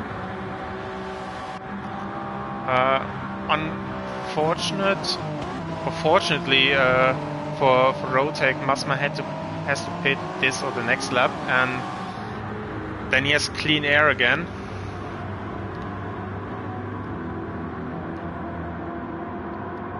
And Vulcan back on track, 40 seconds behind. Masma is staying out for one more lap, so Rotec has to deal with that.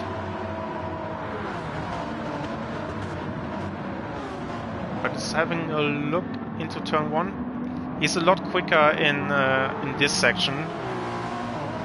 When they get back on the oval part, it's Masma's territory. Here, the DLL car is quicker, and RTO can look in a second. Not looking like Rotec can profit at the moment.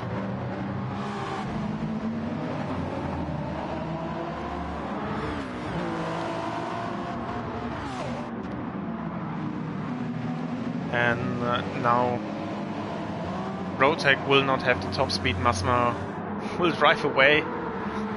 Yep, gap is already opening up. So Kyle in P6 lost a bit of ground. Sampa. Elias will pit really soon. RTO, here we have you. P9 second in the category, leading ahead of Slim. Taku 13 behind Confi, 13 behind Otaku. Then we have Hammers, who has pitted again. And enters to pit as well. Dennis will continue, so different strategy between those two. Masma in the pit as expected.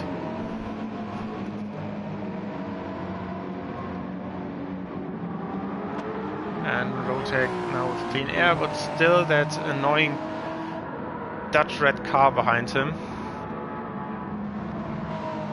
Can't get rid of him.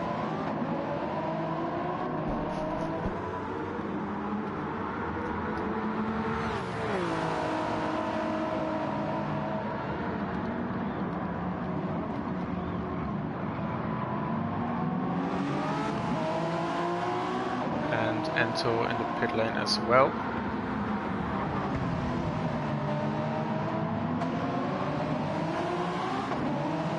Back on the banking for those two. And Kyle has a good run.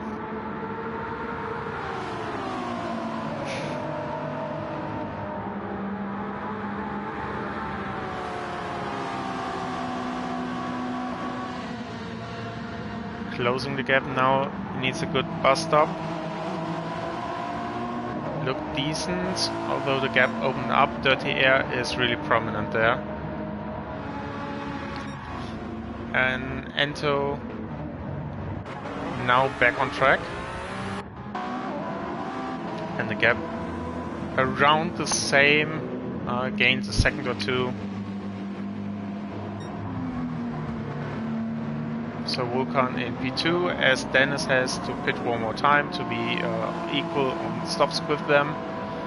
Ento in P3. And then we have Rotec and Kyle. Masma already pitted, that's why he's so far off in P6 at the moment. Once Rotec and Kyle pitted, they will be around Masma again.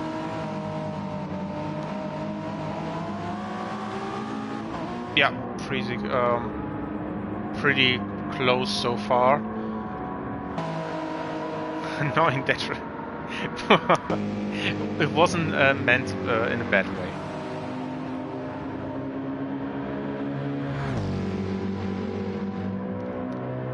Elias is staying out.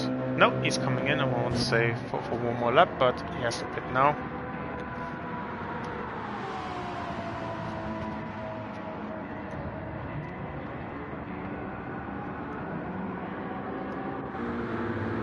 And Alex will inherit now the lead in the GT category.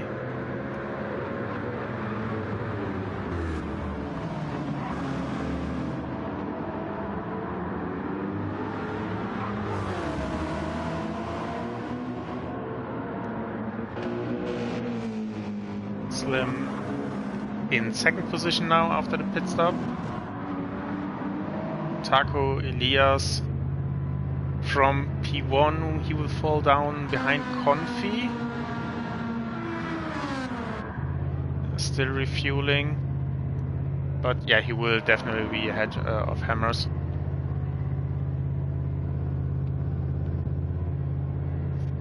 Sorry, the sound alerts are not working because I'm streaming over PlayStation, but I can mimic them. Box. That was horrible, I know, and not worth your points.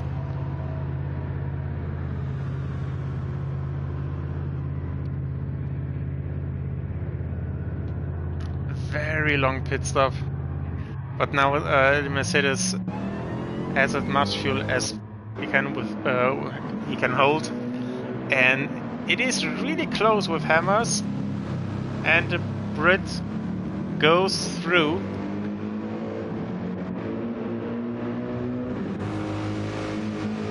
For now, Elias maybe with the counter attack here.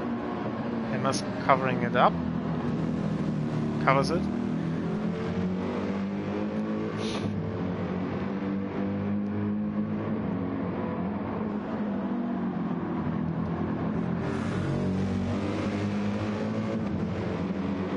Now back on the banking.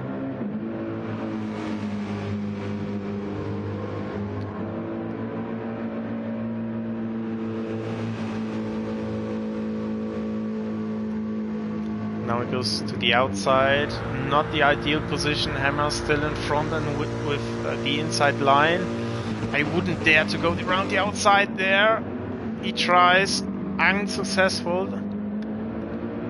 Hammers got through first, and it appears with decent momentum. Now the same again, slipstream through the banking. Hammer's most likely going to cover the inside line. So Elias will do a long way around the outside once more.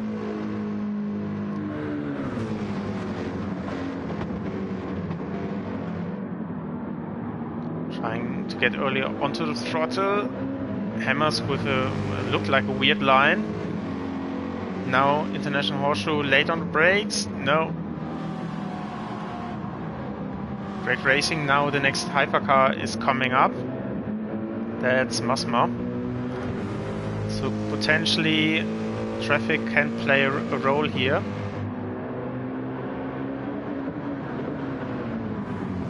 Second Horseshoe. And Hammers is under a lot of pressure here. Elias with a better exit. And a bit of headlights showing. Or drifting the Mercedes out of that corner. Now watch out for the hypercar.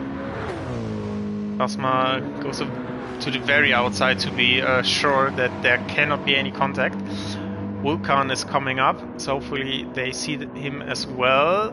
Goes through on the inside.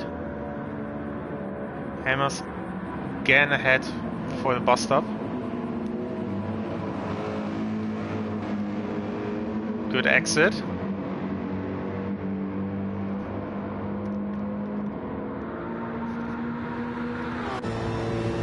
Let's jump on board.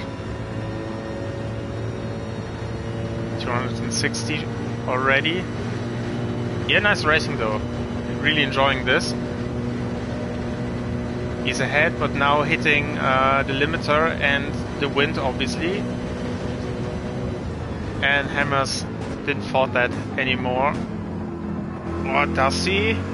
Small mistake by Elias, opens up the door. But now he lifts and let him go through. Really nice racing that was going on for 2 laps here, side by side. Great, fair racing.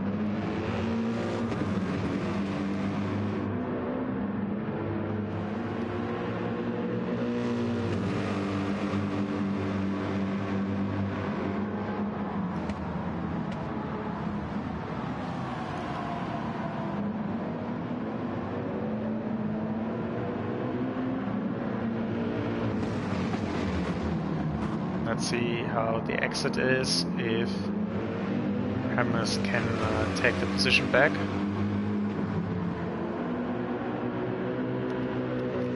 Maybe, that's good top speed.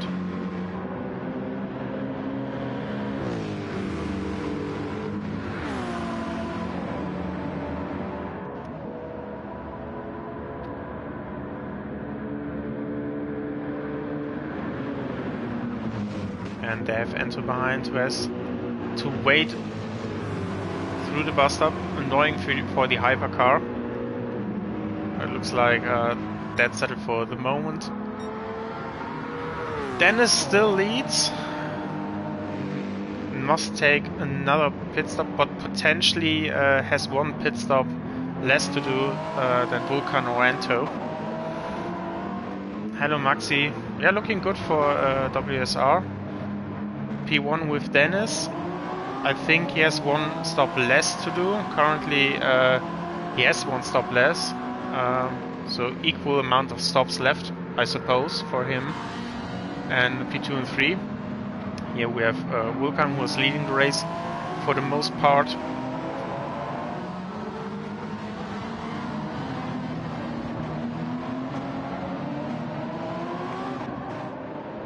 And Ento around 15 seconds, that's constant. Rotek, P4. Nice recovery drive. After his mistake really early on in the race. Kyle with 2 very slow lap times, 1 minute 34s. Lost ground. Almost 5 seconds, and yeah, he has to pit very soon. Rotek can continue for a bit longer. So we have 1 hour 20 to go. That's 80 minutes, so I assume pretty much even 40-minute stints from Kyle to the end.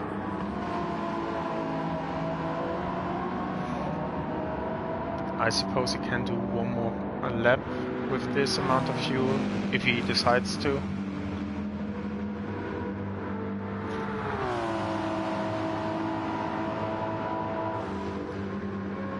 And he's staying out for 1 more lap. Masma had a very slow lap 62 with a 1 minute 36. Other than that, still doing strong lap times. Yep.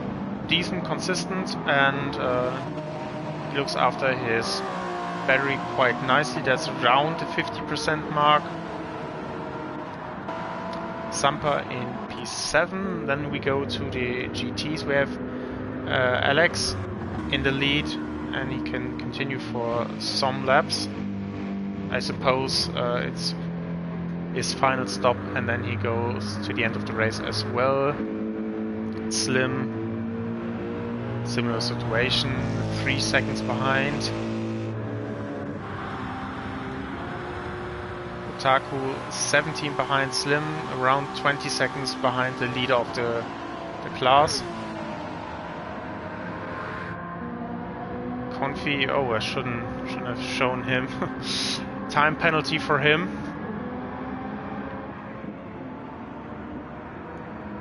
P11, but he made up quite some ground. The last time we checked, the gap was 16 seconds. Without that penalty, was in a 10-second region. And we have Elias and Hammers, and fortunately those two are still really close together.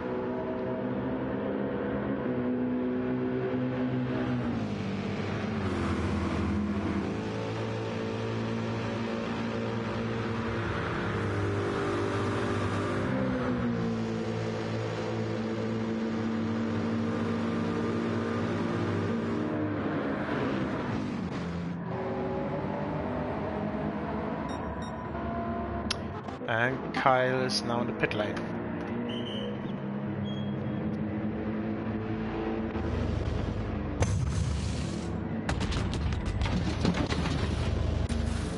Interesting for Rotec. Potentially has to cover the undercut attempt. Yep. That medium stint didn't do you any favors. There was a strategy. Oh, Nushel with the salt.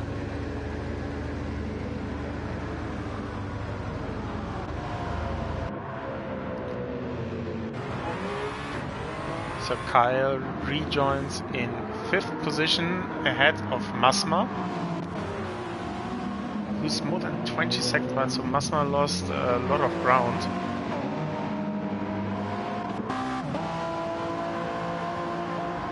And now the gap to Rotec is interesting, it's 58 seconds. Kyle here with the drift. Got a bit wide, our tires are still not up to temperature, I think.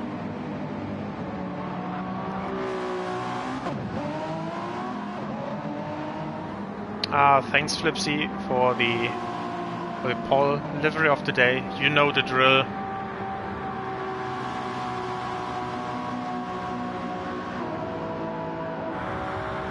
You can vote for your favorite livery from the hypercar entries and the Wolf. Oh, Wolf, what was he doing? That was scary. Yeah, hypercar entries and also GT entries.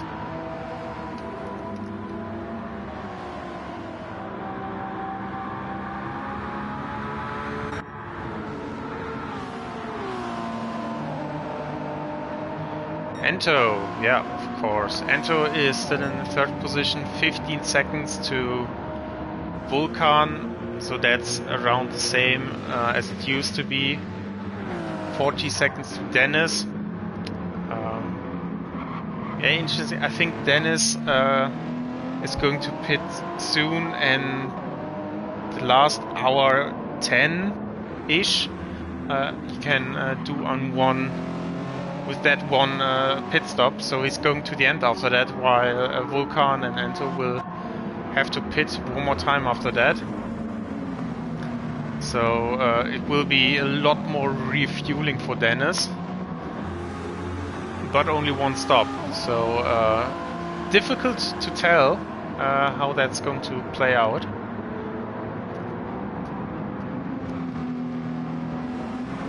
P2 is definitely possible. I think getting Vulcan is not possible on his own unless Vulcan is doing some sort of mistake. Those two, yeah, really close with the pace.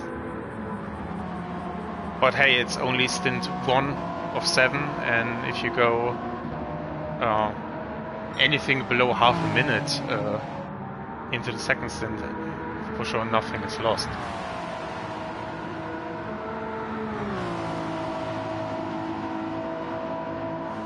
I doubt that, no sure.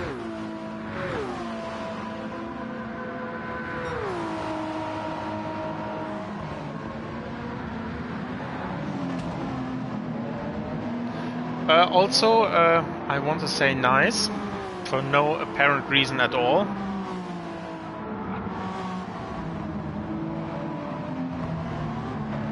For no apparent reason at all, nice.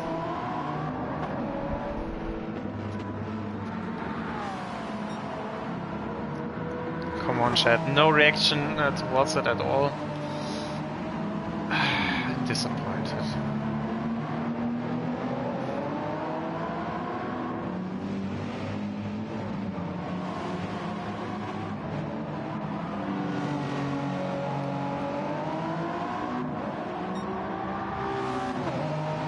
Ah, no shit. Thanks. At least one.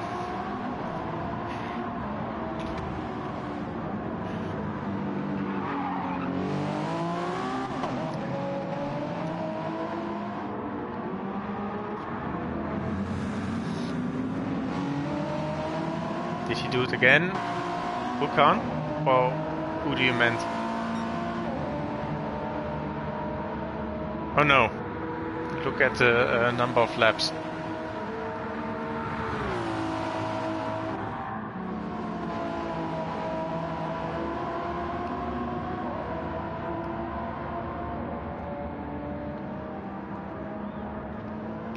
Rotek and Kyle's gap is around the same.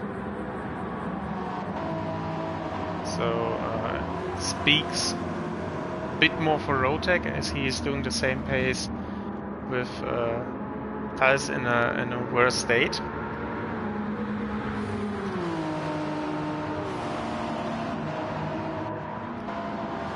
And Kyle is going to face some traffic here as well. But Rotek is going to continue for quite some time. I assume Kyle will be ahead. So, Alex is in the pit lane with absolutely no fuel left. That means we have yellow flags.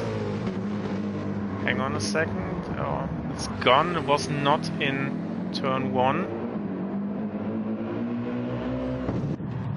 Ah, that sucks. 144p. It's horrible. 160. That's improvement.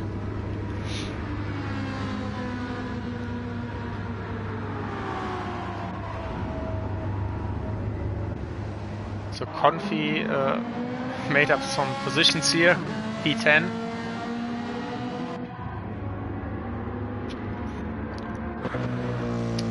Elias was the leader of the category and he's taking back that position from Alex now.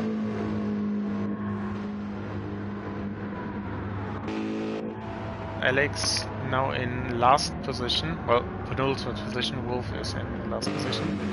Hammers is through as well.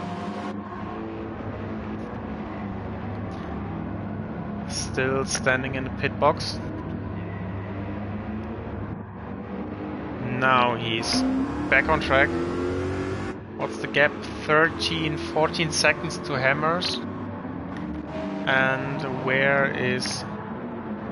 Elias is just ahead from Hammers. Massman behind. Oh, it was a bit sketchy, Masma. I think Hammers wasn't really aware of him and Masma thought, yeah, okay, I have to go there, but space was closing. Went well in the end. Elias, Confi and Taku will pit in this lap as well, but more interestingly is where Slim is. That's in the pit lane. And he was really close with fighting for the first position of the category. We have Dennis in the pit lane as well.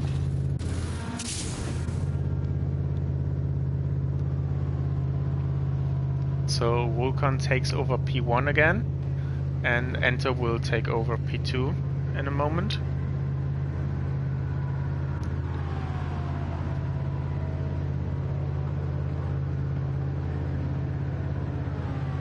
Confi is ahead. You have Elias, 10. Confi through. Hammers in turn 1 and 2. Here we have Alex, Slim standing, and that's going to be close. You get teleported quite ahead. Now is that enough? No, it's not enough. There's the car. Camera confused. Thanks, PD. P13 at the moment, and Alex is 2-3 seconds ahead. Fuel basically identical. So Vulcan, and here we have Dennis. Dennis is in P4, 20 seconds behind Rotek, who is now in P3. That's the highest position he was in after he had the accident. So interestingly, we have Dennis with no more pit stop. He's going to the end of the 3-hour mark. Rotek, Ento and Vulcan will all have to pit one more time. And here we have Kyle. He's only at 15. Kyle has to pit one more time as well, I think. Also, blue flags. Bro, blue flags. I don't like them as well, but blue flags.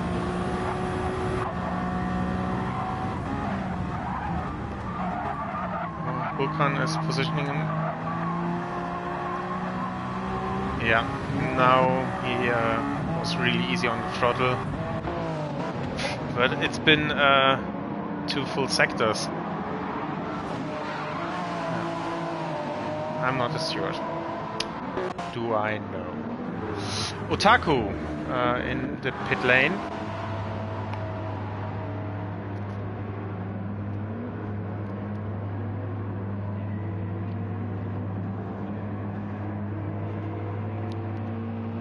We'll bring him easily back into P13.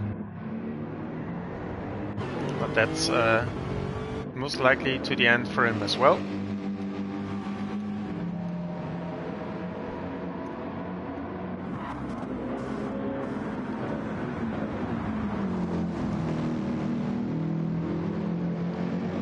Slim lost a bit of ground. Gap to Alex opened up to 4 seconds. Dennis just got by the RCRX Mercedes.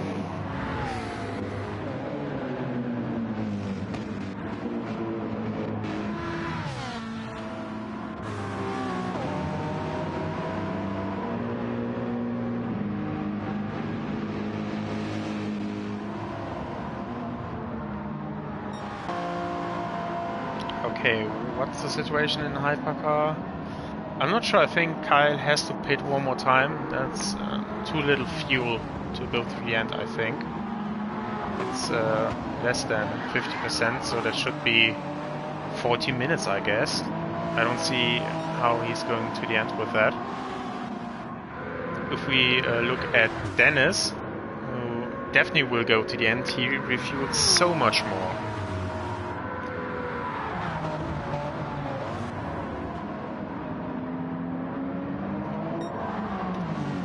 Rotek, currently in P3, has to go for one more stop as well. He will be in, I guess, in 5 laps. Ento with a bit more fuel, around 30 liters.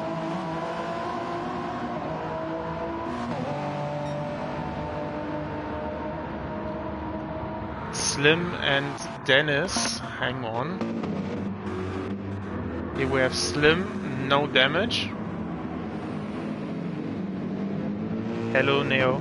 And Dennis, let's look at Dennis. No damage there as well, so I'm not sure.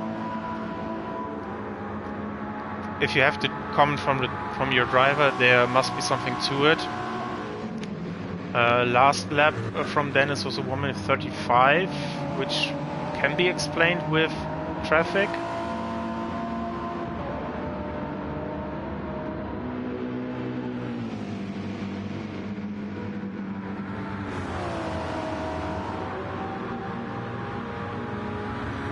And Alex, oh sorry. Hang on a second, where do we have Alex? Oh, we have Masma with 5 second time penalty. Nope.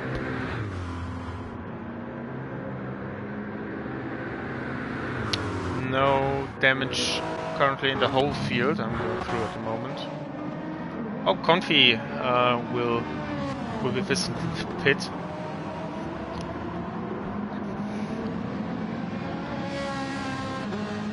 This or the next lap he is going to be in. Lias and Hammer still really close together.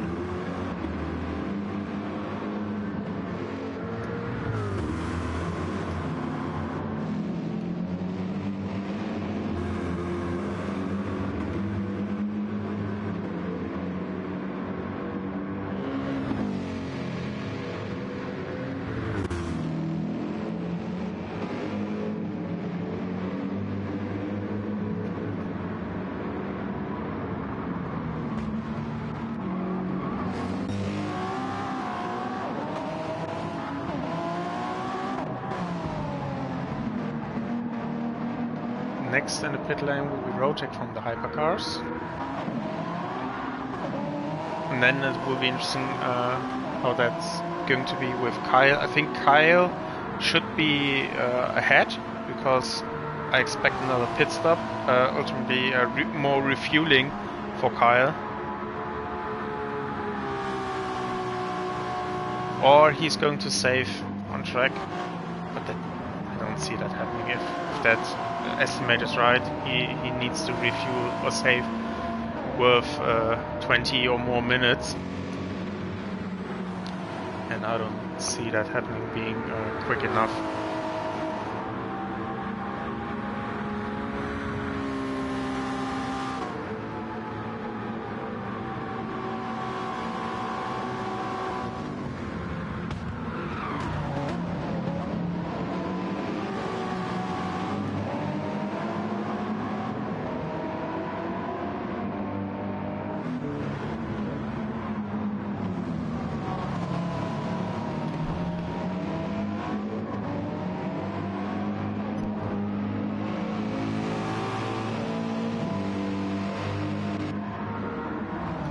Masma will be in the pit lane one more time as well. So is Sampa, so I think no change for P6 and 7 and most likely 5.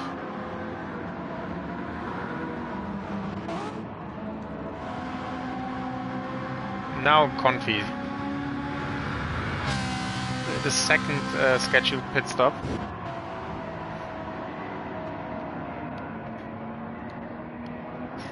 Third time that he was in the pit today.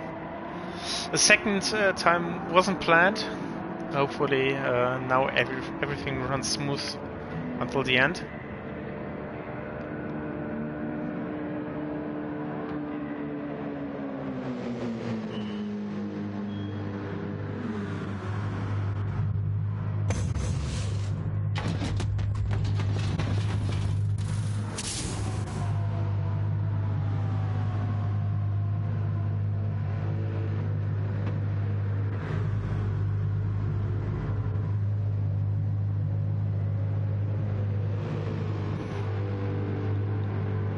Very long pit stop, yeah.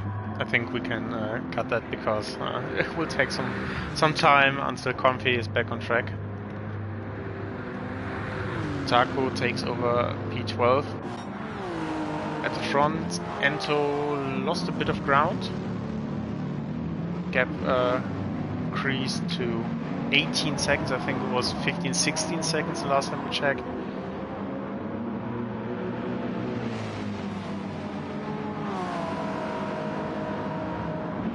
Front is Masma, so he's going to lap the RC car.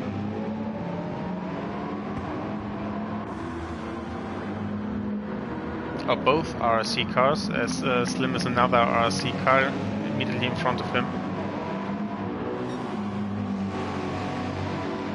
There's one, and the second will follow not too long after. Rotec is within the last 10% of his fuel, so he's going to come in the next 2 laps, and then he's going to the end. Dennis, 22 seconds behind him, will go to the end, so that's definitely one position I don't see him get back. And then it's the question where he comes out in comparison to Kyle. And if Kyle really has to pit one more time, or he can go to the end, and the streamer is just an idiot who doesn't know the fuel standings. Nice left rotor getting 2 for 1. But let's look at that. That was a battle for position. Otaku wasn't that easily ahead. Confi and Otaku really close together. Otaku holds the upper hand for now into turn 1, Confi into P13, but that is far from over.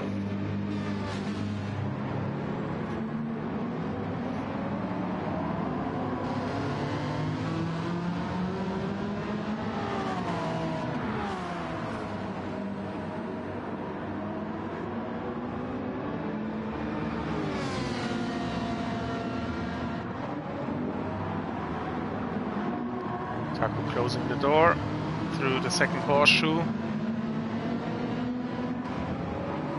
Now one corner and then they're back on the oval.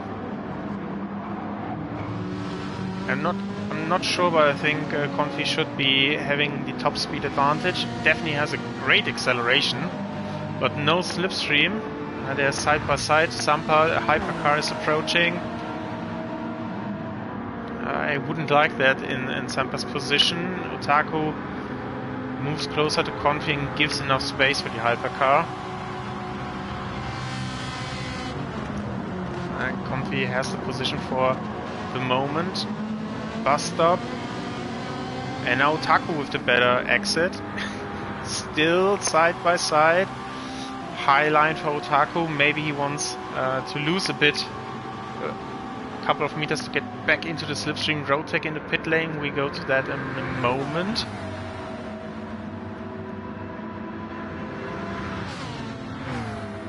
Now Otaku has to go to the outside line.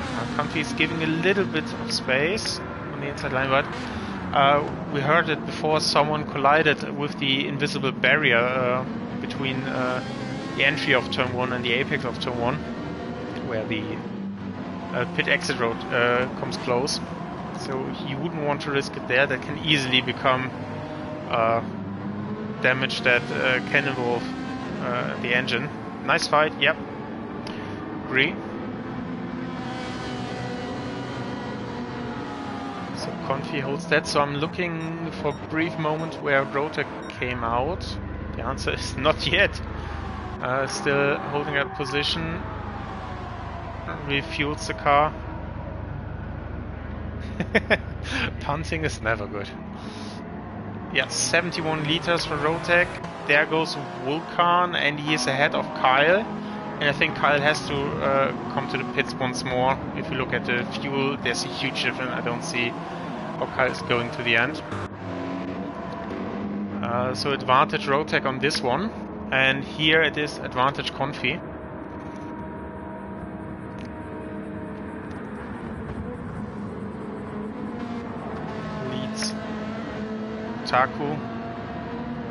Otaku again with the better exit. That's right on board. Goes to the outside, and the slipstream stops to work for him now. Both drivers are on the same height. Confi holds the inside line. There's traffic approaching. Oh no.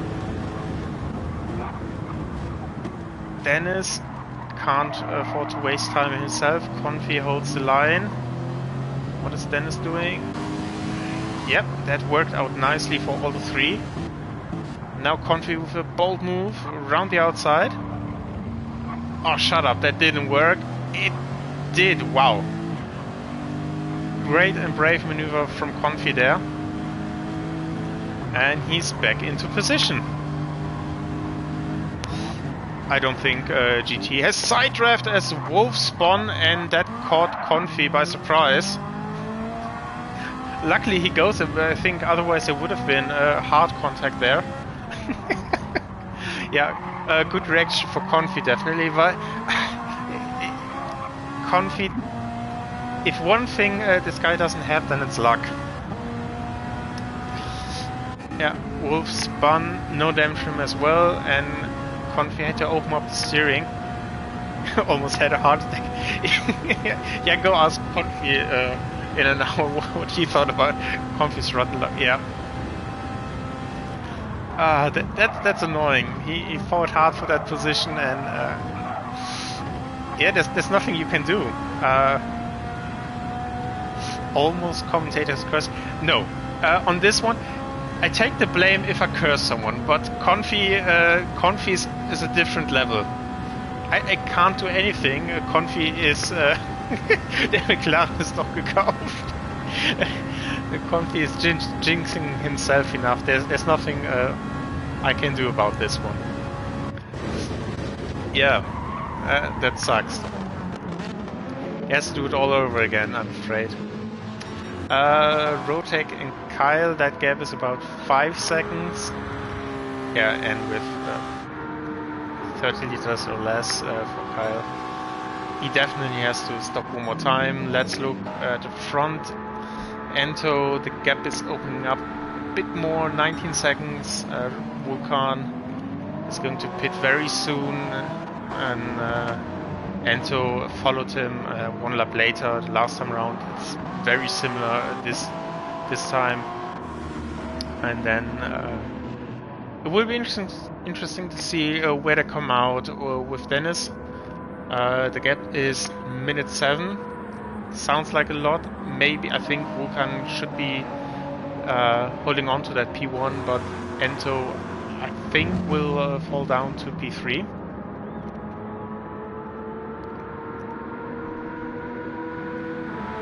Yeah.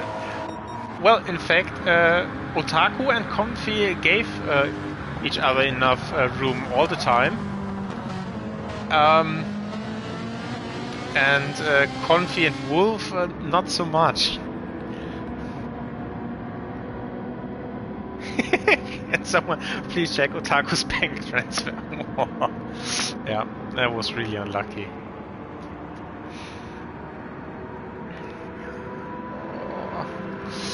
I don't like that. They're two fighting for position, and then there's a hypercar approaching. Luckily, the hypercar gets through before they come to the braking zone. Confi is really strong in the braking zone. He makes up several meters there.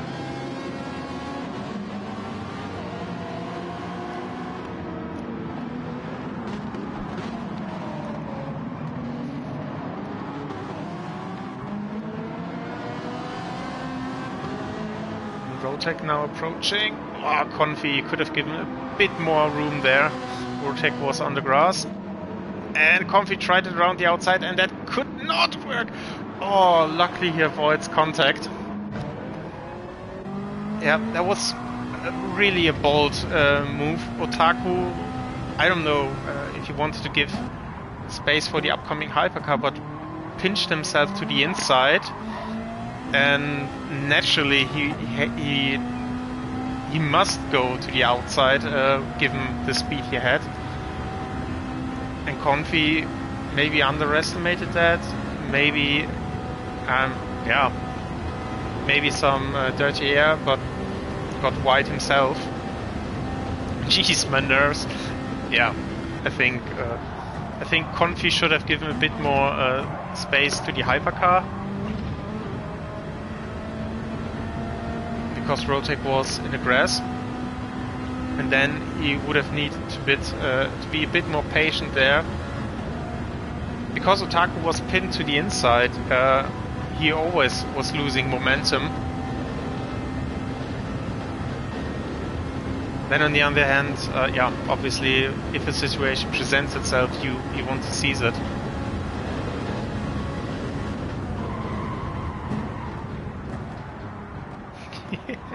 Luca, should I switch to a different driver if this is too much for your nerves? Ento's approaching.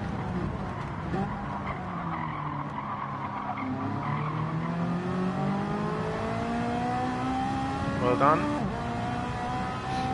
Now Otaku has Ento behind, and that works out well, so no chance for Confi to profit on this situation.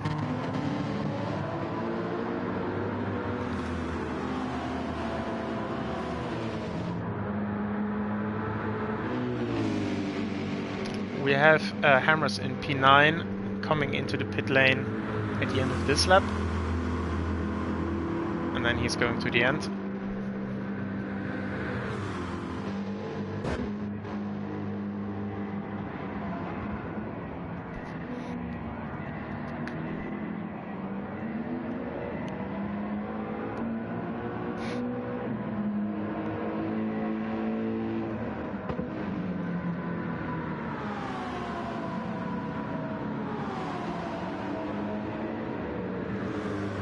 So hammers in and we will fall down the order. Around a 3/4 hour left. So I suppose 70 liters? Yeah, around that mark would add up with Otaku's fuel. Confi more than a second behind. So it's really really boring for you now, RC, right? Nothing is going to happen at the moment. Right? Right. Masma is approaching. Similar situation to that what we had with a Rotek a couple of laps ago. Confi stayed on the racing line. Otaku moved to the inside. So not the easiest passing maneuver there for Masma. Otaku lost momentum. Has to cover the inside line. Confi's turning in early. Tries to go the long way around the outside. Goes off track slightly. Slots in back behind.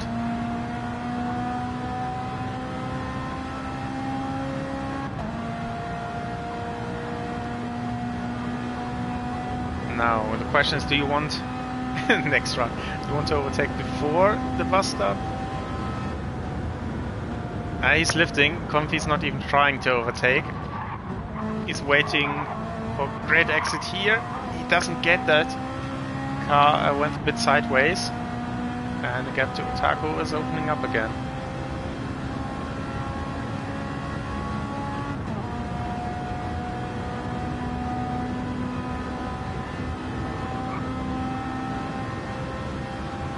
Yeah, how dare they? Confi's gaining only marginal, but he's really strong on the brakes. Taku misses the apex a bit. Now Confi with a good exit, come on. He already did once on the outside, now the inside is open. A bit later on the brakes. Misses the apex a bit, now Taku comes back. Confi has the acceleration.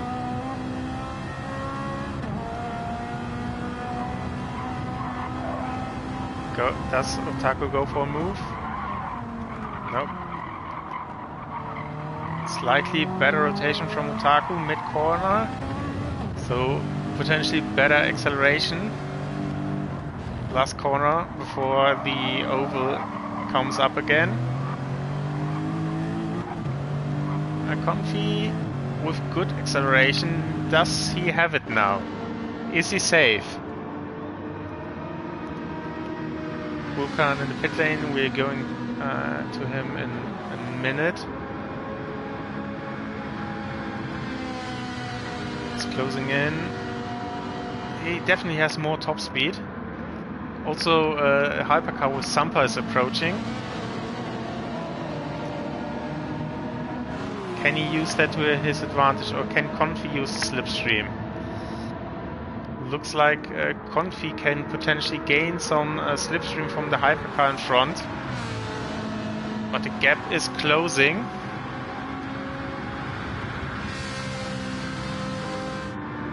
The Lexus goes to the outside. Now they're about even. And Confi holds position. Got a bit out of shape there, but holds P11. Vulcan. Oh, Vulcan got out directly behind them. So Taku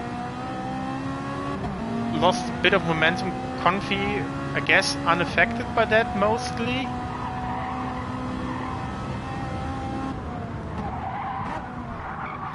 Hope both go a bit deep into the corner. Otaku with the better line. Now it's Confi who has to defend the inside line off the track. Can Otaku go the long way around the outside as Confi did? Slots back in. Takes a long run. Doesn't get much better acceleration of that. I think Confi's safe. He can cover that. Next, Dennis approaching. Yep. Traction is superb. And Dennis stays behind. Confi a bit wide. Now Dennis goes through and gives Confi a bit of slipstream. I think that's helping, but it's not enough. Otaku side by side. And it's a bit quicker. We know that. Now Confi is behind. Still has the inside line. Confi is a bit better on the brakes, but now he's lifting off and lets Otaku go.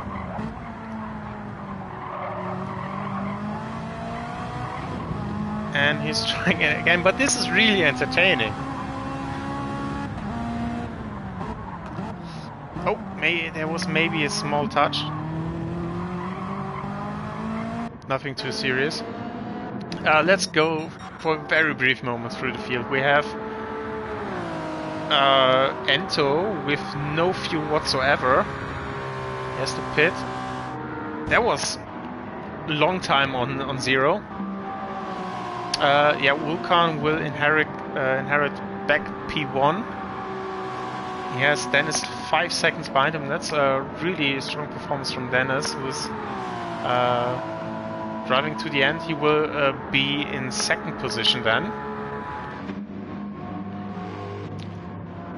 And Rotec 30 behind. Kyle lost a bit of ground. P5. Masma. We have Sampa. Elias, I think Elias has to pit one more time.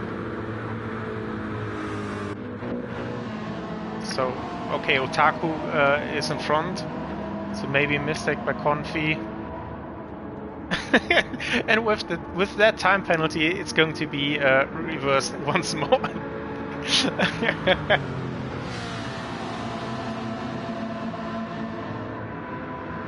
Otaku burned that penalty completely on the inside. I think that was the best to do. Confi was behind him, but the hypercar was approaching as well, and changing the line there would have caused more confusion.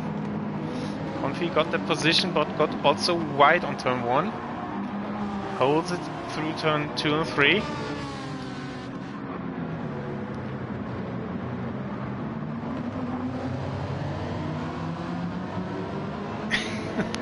That's very exciting racing. I wouldn't mind commentating such action for the next 21 hours. Keep it up, boys. Otaku looks really strong through this part. Gets better rotation. And is really close to Confi. Then again, Confi looks strong through this corner, especially the exit. The Ferrari just goes and he creates the gap he needs. And then we have the straights again, where Otaku is a bit stronger.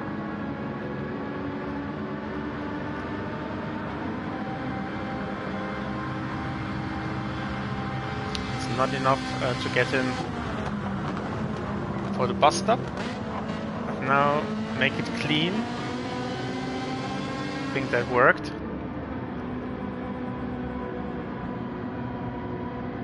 Goes a bit out of the slipstream and slots in now.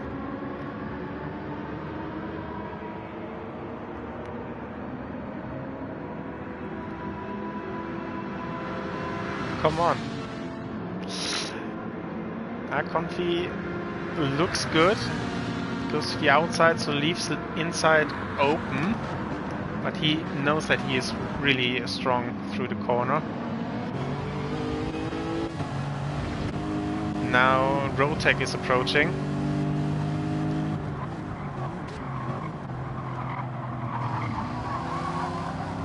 out of the International Horseshoe.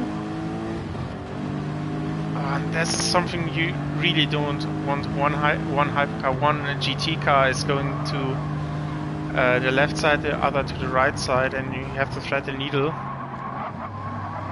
I mean, Confi is, well, technically both are correct, as Otaku was more at the exit of the corner where the racing line is on the left side. Confi was a bit more ahead, which is the racing line is more on the right side.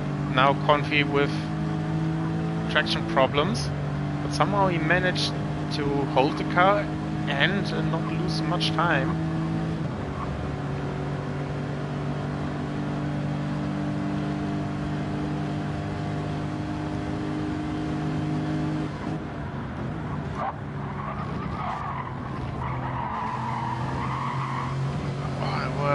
Wide, both they're wide. Next hypercar approaching. Is that Masmo? Is that? No, that's Kyle. There goes the hypercar. And no, I thought Confi would go for a bit of slipstream. I think Confi got this covered up for now. Into turn 1. Bit wide. Taco has his nose in and slightly better acceleration.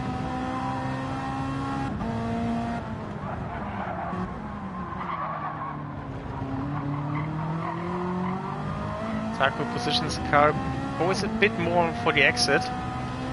Confi cannot do that, as he has to be aware not to leave the door completely open.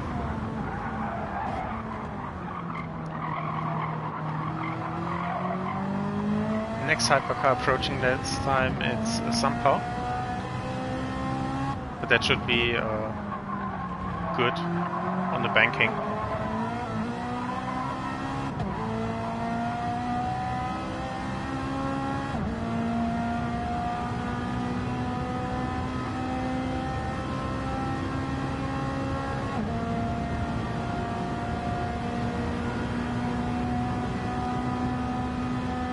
Like Otaku is not close enough, and if Confi is not doing mistakes, he can pull away ever so slightly. Yeah, they lose time battling, but it's so much fun, it's so enjoyable.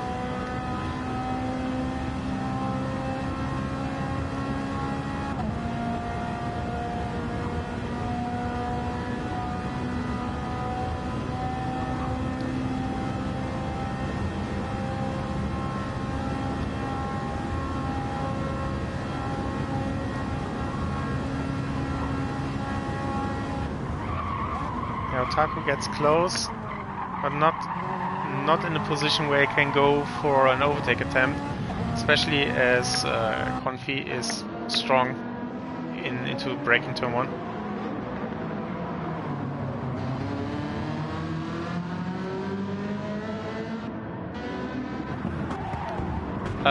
Let's see what else. I mean, Wolf is close to Hammers. Those two are in different laps, so it's not for position. Vulcan leading and going to the end. Dennis 6-7 seconds behind. Different strategy, so tires are a bit worse, but no big deal. Ento 6 seconds behind. That's going to be interesting. He has the tire advantage. If he can close the gap to Dennis and retake that second position. Rotek, nothing more to gain for him, but P4. It's now to bring the car home in the best position, best possible time. Kyle has to pit one more time, so strategy wasn't really the strong suit today. One brief stint on mediums, and now having to stop one more time.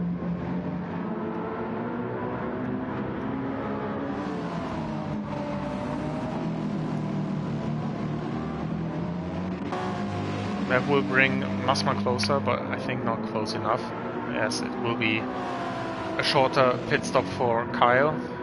Sampa 30 seconds behind Masma.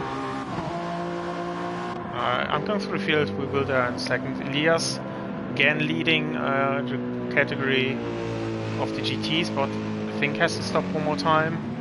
And we have Alex in second, soon to be first position, and here we have Slim right on his tail.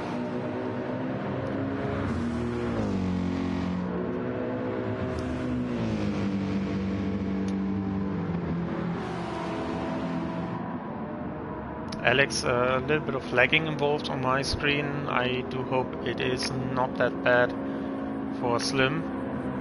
We talked about that in the early stages.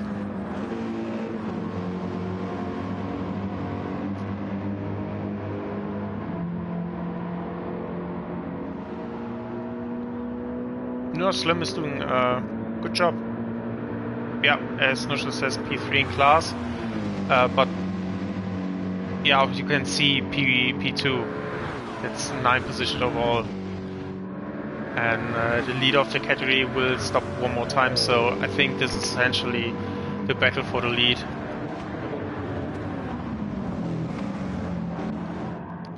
So Confi and Otaku still very close.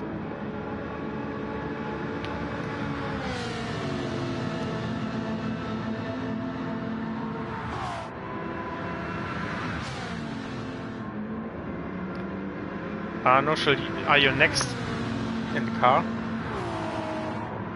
My name's not Bothwood, so I won't. Ouch!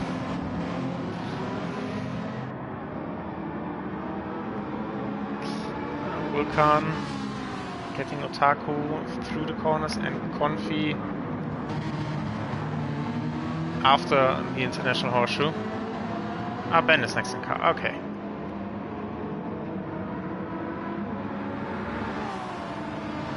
Currently making food. Yeah, I'm getting hungry myself.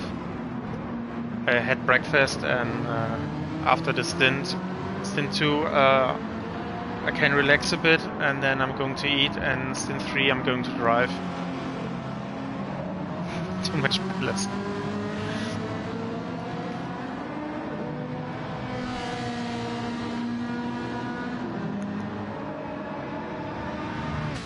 I think here Confi should be fine for the moment.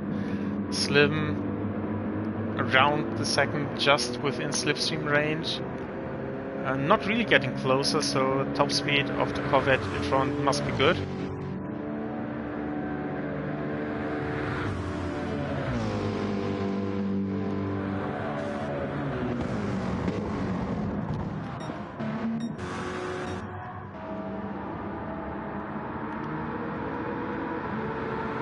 Kyle, I think, was he in the pit lane? Yes, he must be. Last lap was really slow, this one as well. Yeah, fuel-wise he must be fine. He looks identical, even a bit safe compared to Rotex, so that must be good. Ento is closing in ever so slightly. Must be a bit quicker if he wants to catch Dennis. Into here with Cypher's pass. It was good that the Lexus saw that. Now Confi tries to go around the outside.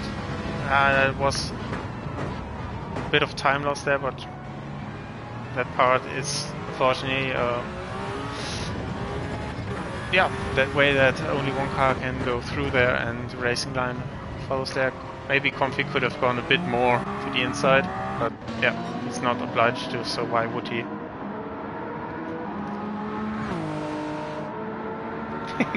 Can we get the 7-car Ben train?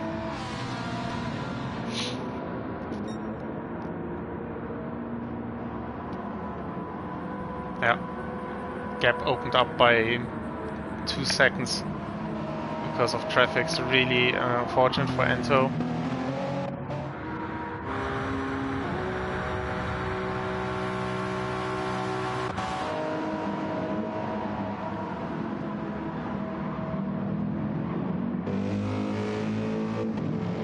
So Elias still has to pit one more time. It would really be a short pit stop for him. But I think he definitely will fall behind those two. Vulcan goes past Slim there for the kink. And goes past Alex here.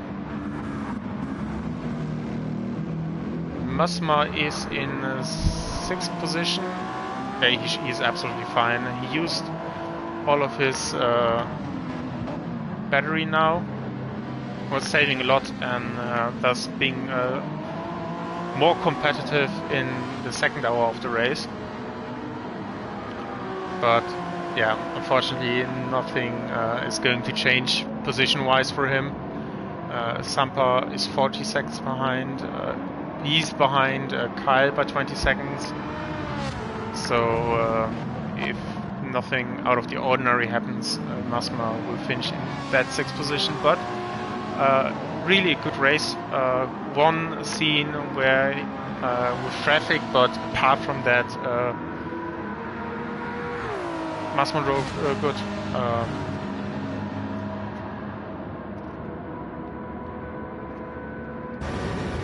Are you invested even your points? So let's make your money worth and let's hop on board with Masma.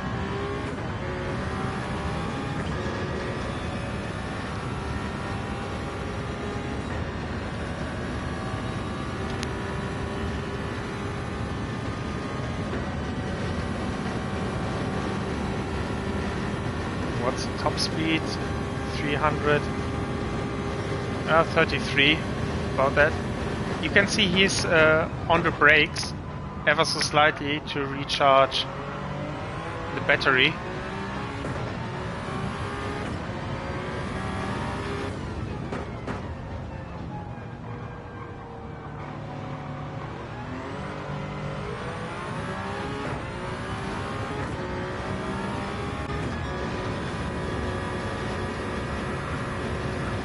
I'm staying the lap with Masma as Joe put points on that. After that I go to the next car.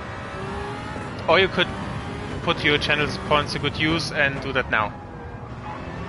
Because capitalism.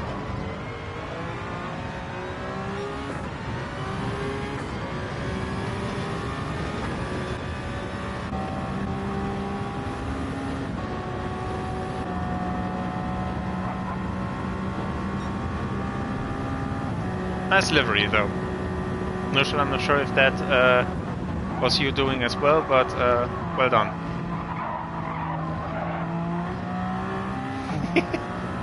Oh no. Flipsy, if you're on your computer, can you please increase the prices? DAS is hit by inflation as well. We all need to save some money. Yeah, my livery. Okay, yeah, well done.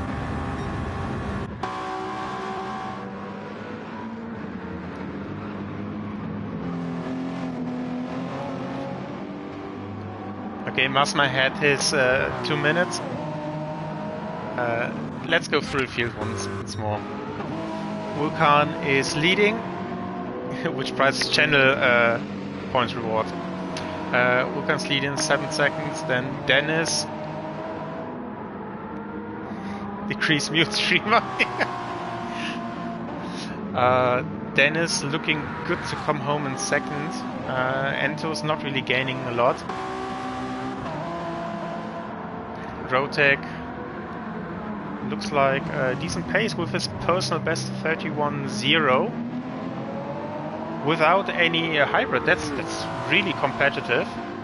Not 2/10 only of the fastest lap of the stint by Vulcan. Lapping strongly here. We have Kyle who's shown blue flags. What is Kyle doing? Jeez, don't do anything stupid. What is that? Okay, that I know I have mastery with lapping and blue flags, but that is not acceptable. Just weaving 6-7 times there through the corner in the banking, then on the straight.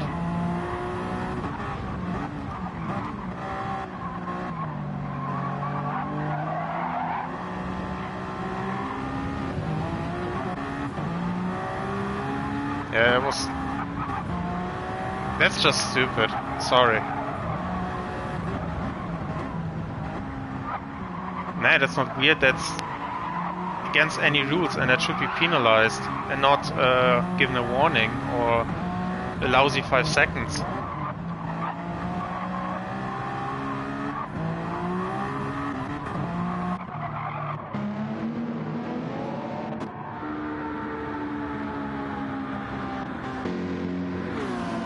So Elias is going into the pits this or next lap.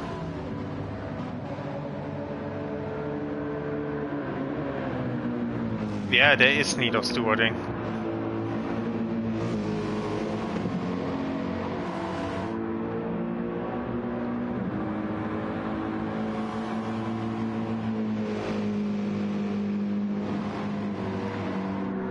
So this pit stop will... Yeah, he's still doing that. Is he going into pit lane, Elias? No, it's just one more lap.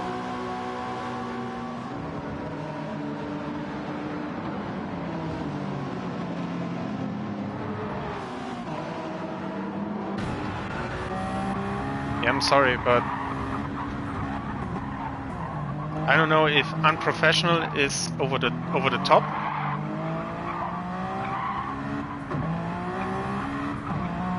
Well, Kevin, you are head steward. I don't know. I know we don't do live stewarding, but you can see it clearly now. Yeah, I don't matter if he's bored or if he's getting a blowy while he's driving. You must not do that.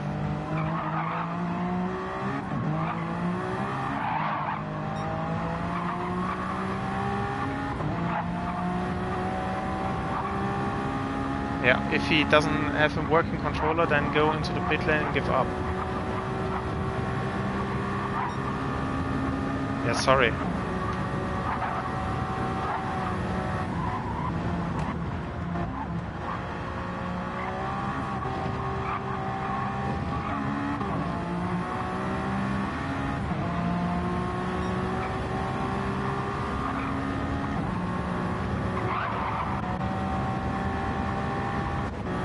Anyway,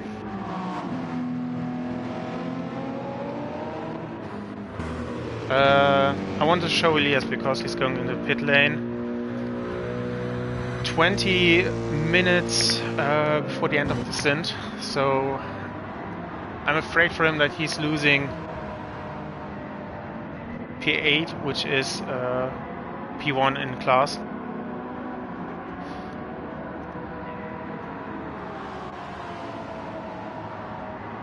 Yeah, I want to say we don't do live stewarding, but if we do, I don't know, a drive-through penalty or something like that would be in order, in my opinion. Anyway, Elias in the pit lane, and Alex and Slim are already gone past him. Didn't bother to change tires, which was a clever decision potentially, as he's really close to him, and you see it, Slim got past Alex, and that's now the RC car in the lead of the category.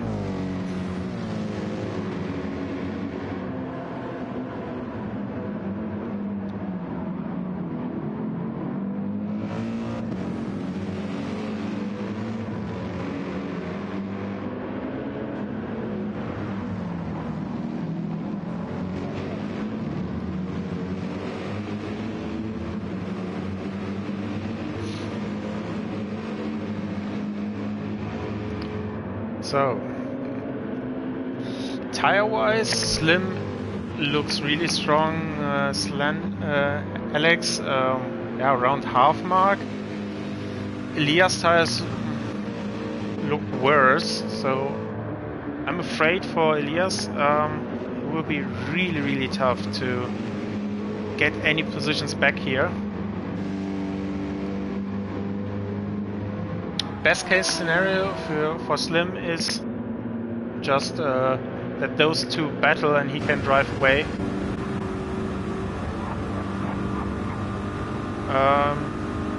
Pork, interestingly for you, that Rotek had a mistake on his own. In lap 3 or 4 he spun with damage, so he had to do one more pit stop. And I think you should talk with Rotek about pit stop strategy before you hop in. Other than that, there's some aggressive driving from the hypercars again. Like this, Sampa pushes Elias off. And really great racing in the GT category for the lead. We have 15 minutes to go. Here in front, Slim is the leader of the category. Sander, Alex, is second. And Elias, who's hopefully not flashing his light every time, is third in category, just 1 or 2 seconds behind the leader.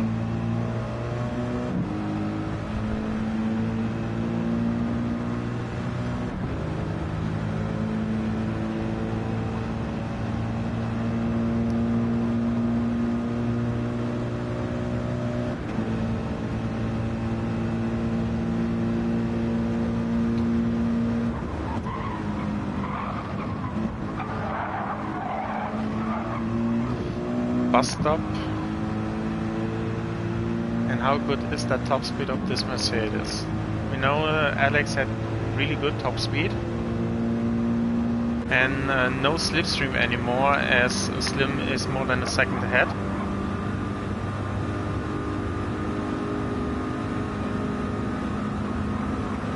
Even with slipstream, Elias is losing, so it doesn't look promising for him.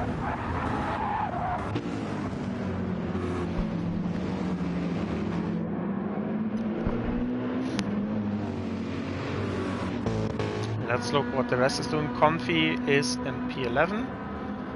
Really unfortunate for him. Without that unplanned pit stop, he could have been fighting with the rest of the guys for the victory of the category. Otaku holding on, not falling much behind, but not into slipstream range. And we have Hammers, P13, 17 behind.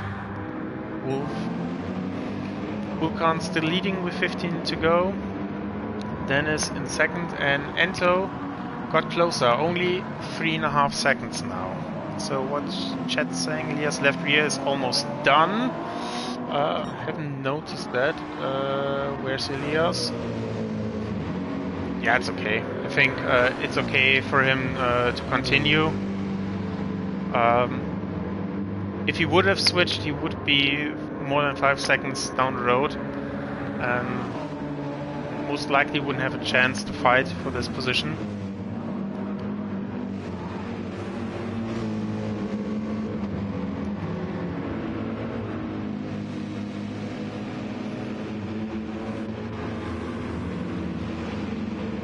Now Alex is a bit closer to Slim and gets some slipstream.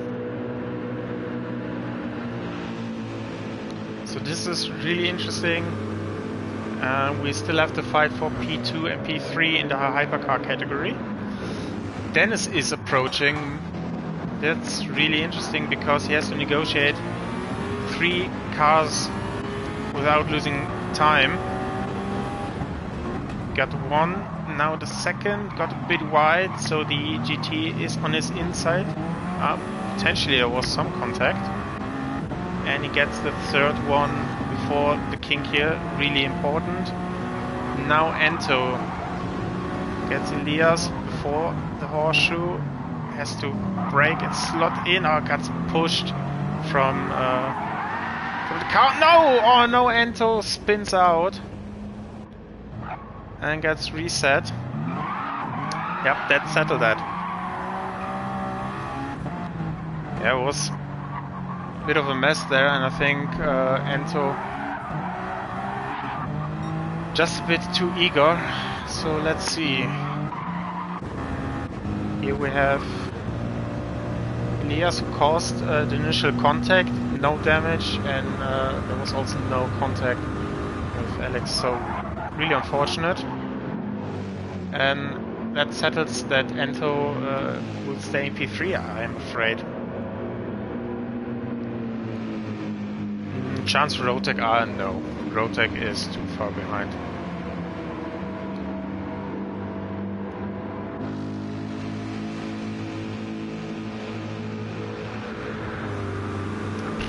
I don't see the point of that discussion. The way it was steered, weaving from the left to the right, to the left to right, again and again. If you can control the weaving this precise, then must be on purpose. Maybe even if it's broken, like he's not doing perfectly straight now, it's a whole different story. It's so much less noticeable. Yeah. Steak, as you were interested on Rotek, he's 20 seconds behind Ento. Has to lap Kyle. And that's just micro weaving over and over again. Now he has damage, so that might be excused now. But then again, the question has to be asked, why is he weaving less with tire damage than with a car that functions well? So that's that.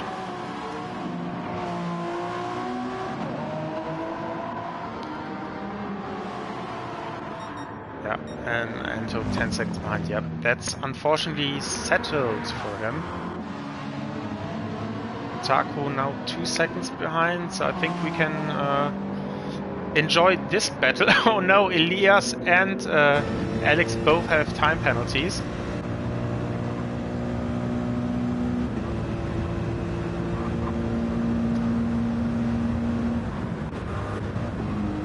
And I think Slim got the penalties. I think all three got the time penalty in the same lap. Yeah. Obviously no changes here. That takes me back. I think it was an RSC driver, I'm not sure who it was. Could be Top Racer. In Suzuka. Was that the year before? Was that 2021, I think? I was racing with him, and I think I had half a second time penalty and he had 1 second or even 1.5 seconds time penalty, and we had to burn the penalty in the same lap, in the same position, and I was able to overtake him because my time penalty was less than his. And we had a good laugh about that after the race. So Masma got past Elias. And Elias re-overtakes the hypercar here. Masma now re-overtakes back. 10 to go in this stint.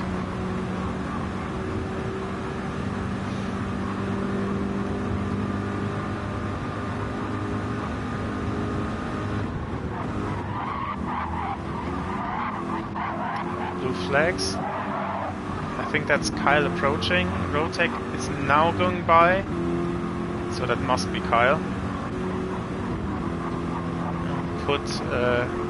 Got a half-second time penalty.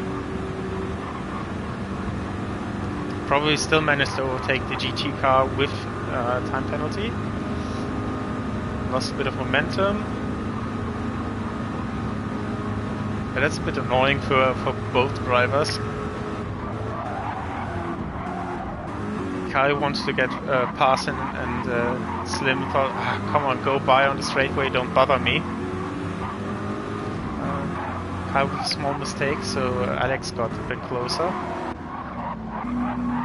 And I think it's noticeable, the sunshine from the afternoon is gone and it's getting already a bit dark here in Daytona.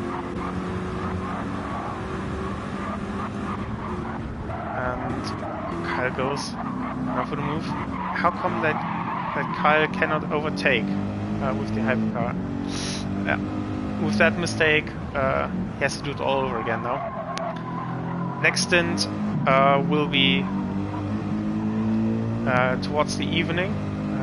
potentially getting, or it should get night, while Alex must defend from Elias. The Corvette has the better straight line speed, but Elias has the inside line. He must slot behind. How long to go? 7 minutes. Oh, that was small contact after Alex got a bit sideways. Now Kyle goes for it once more. And I think we have the same order we started a lap ago. This definitely helped Slim as he got away.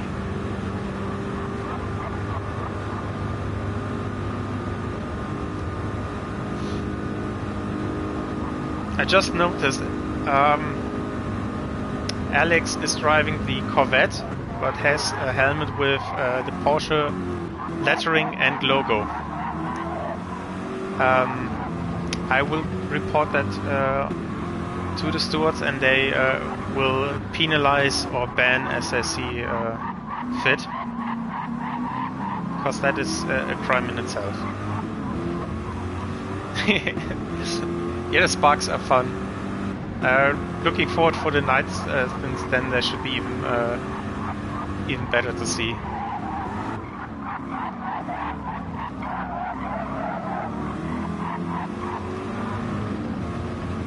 So Elias pushing hard, not getting by. I think he has to make the move stick into turn 1 or somewhere in the infield, because he doesn't have top speed. So ideally turn 1 we can build up some advantage through the infield and survive until next time.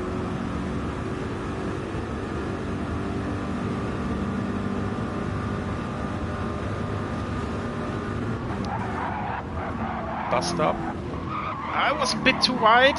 Now Elias side by side, and Elias got through. Alex was off the track. What the fuck? You're kidding? Bayern is losing 5-1. The game isn't even over, right? They have to play. What the fuck? Okay.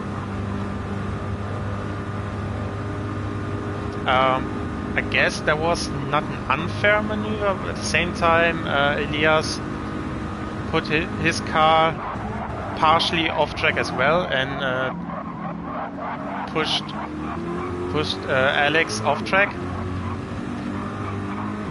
One could be picky and take the wording literally there of the rubric, and yeah, I do hope that's not going to happen, because it was for the very most of the stint from all rows a very fair race. What's Nuschel? You will like this. Confi, Otaku, and Luca obviously as well. You will like this as well. Otaku's back in business. Oh no, not again.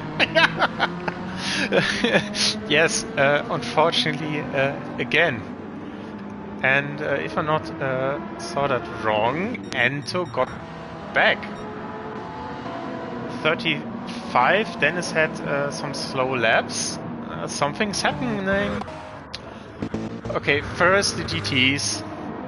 Confi. Oh! Drove in the middle of the track there. Dennis wanted to go the one way, then the other way. That wasn't ideal. Ento goes by on the banking. That's the best place.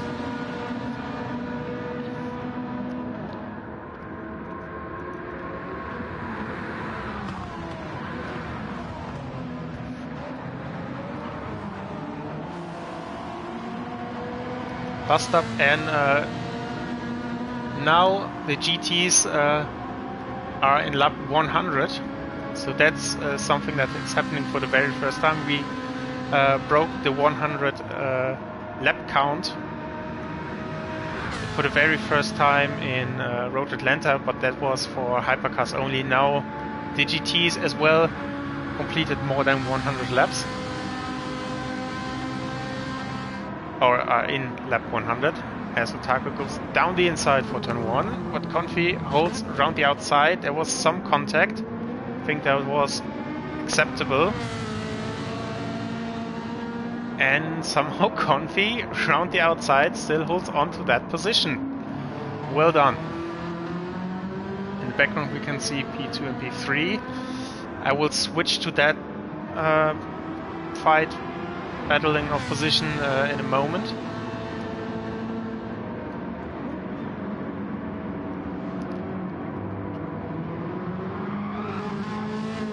Confi is really struggling as Otaku. No, the same mistake. And there's complete and utter damage of the car. Oh no, luckily it's the end of the race. And in the same time Ento got passed. Yeah, that must suck. You do 100 laps and this happens. Yeah, disaster.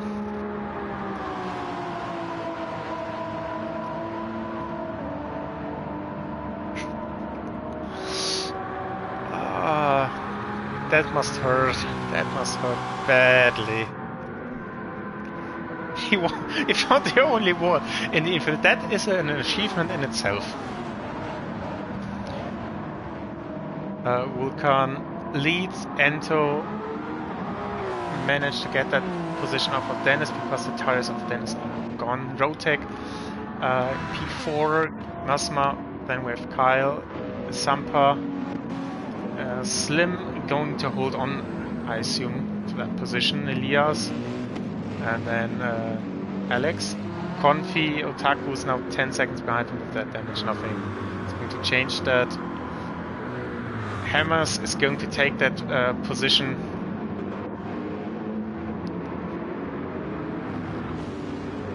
Yeah, Slim broke away. 2.4, so if he doesn't do anything stupid, that's done. So 20 seconds to go. Let's see. We have one driver. I'm not sure where. I stay with Vulcan. Great job from Vulcan. Simple as that. Great pace, no mistakes, and he is going to finish the race not before the time runs out. He has one more lap to do, so it's some GT. That's Slim. So I stay with Ento. He has 16 seconds of a gap. Dennis 17 seconds. Rotec will be in P4, Slim 1 in GT category.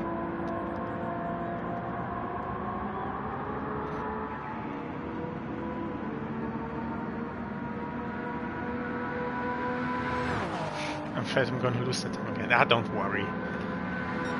Rotec 45 behind. Masma is going to be in P5. Yeah, strong pace from Rotec after that extra stop. Masma 230. Kyle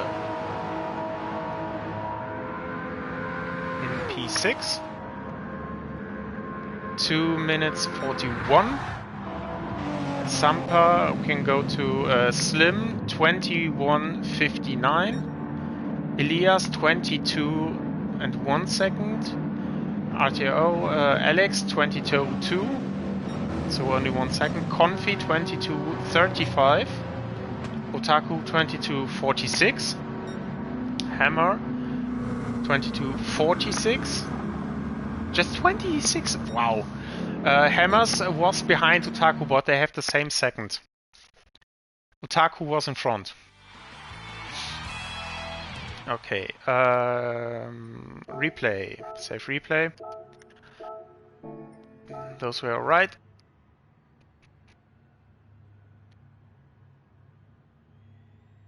So save the replay of this and the screenshot of that. Then next page. And boom. I wanted to give as many gaps through Otaku has as a line Grüße aus der Domstadt. Now he got me curious where he lives, because Domstadt is Cologne, Köln, and I'm living close to Cologne, Köln. Well, anyway, that was Stint 1. Thanks for streaming and commentating. Yeah, was a pleasure. The last hour really delivered. It was really enjoyable, and I'm not sure who's next in line, but I hope you stay with the stream and enjoy the second stint. I'll be watching and be in chat as well before I take over and drive in the third stint. So I hope you enjoyed, and yeah, very short break, and stream will continue soon. See you then.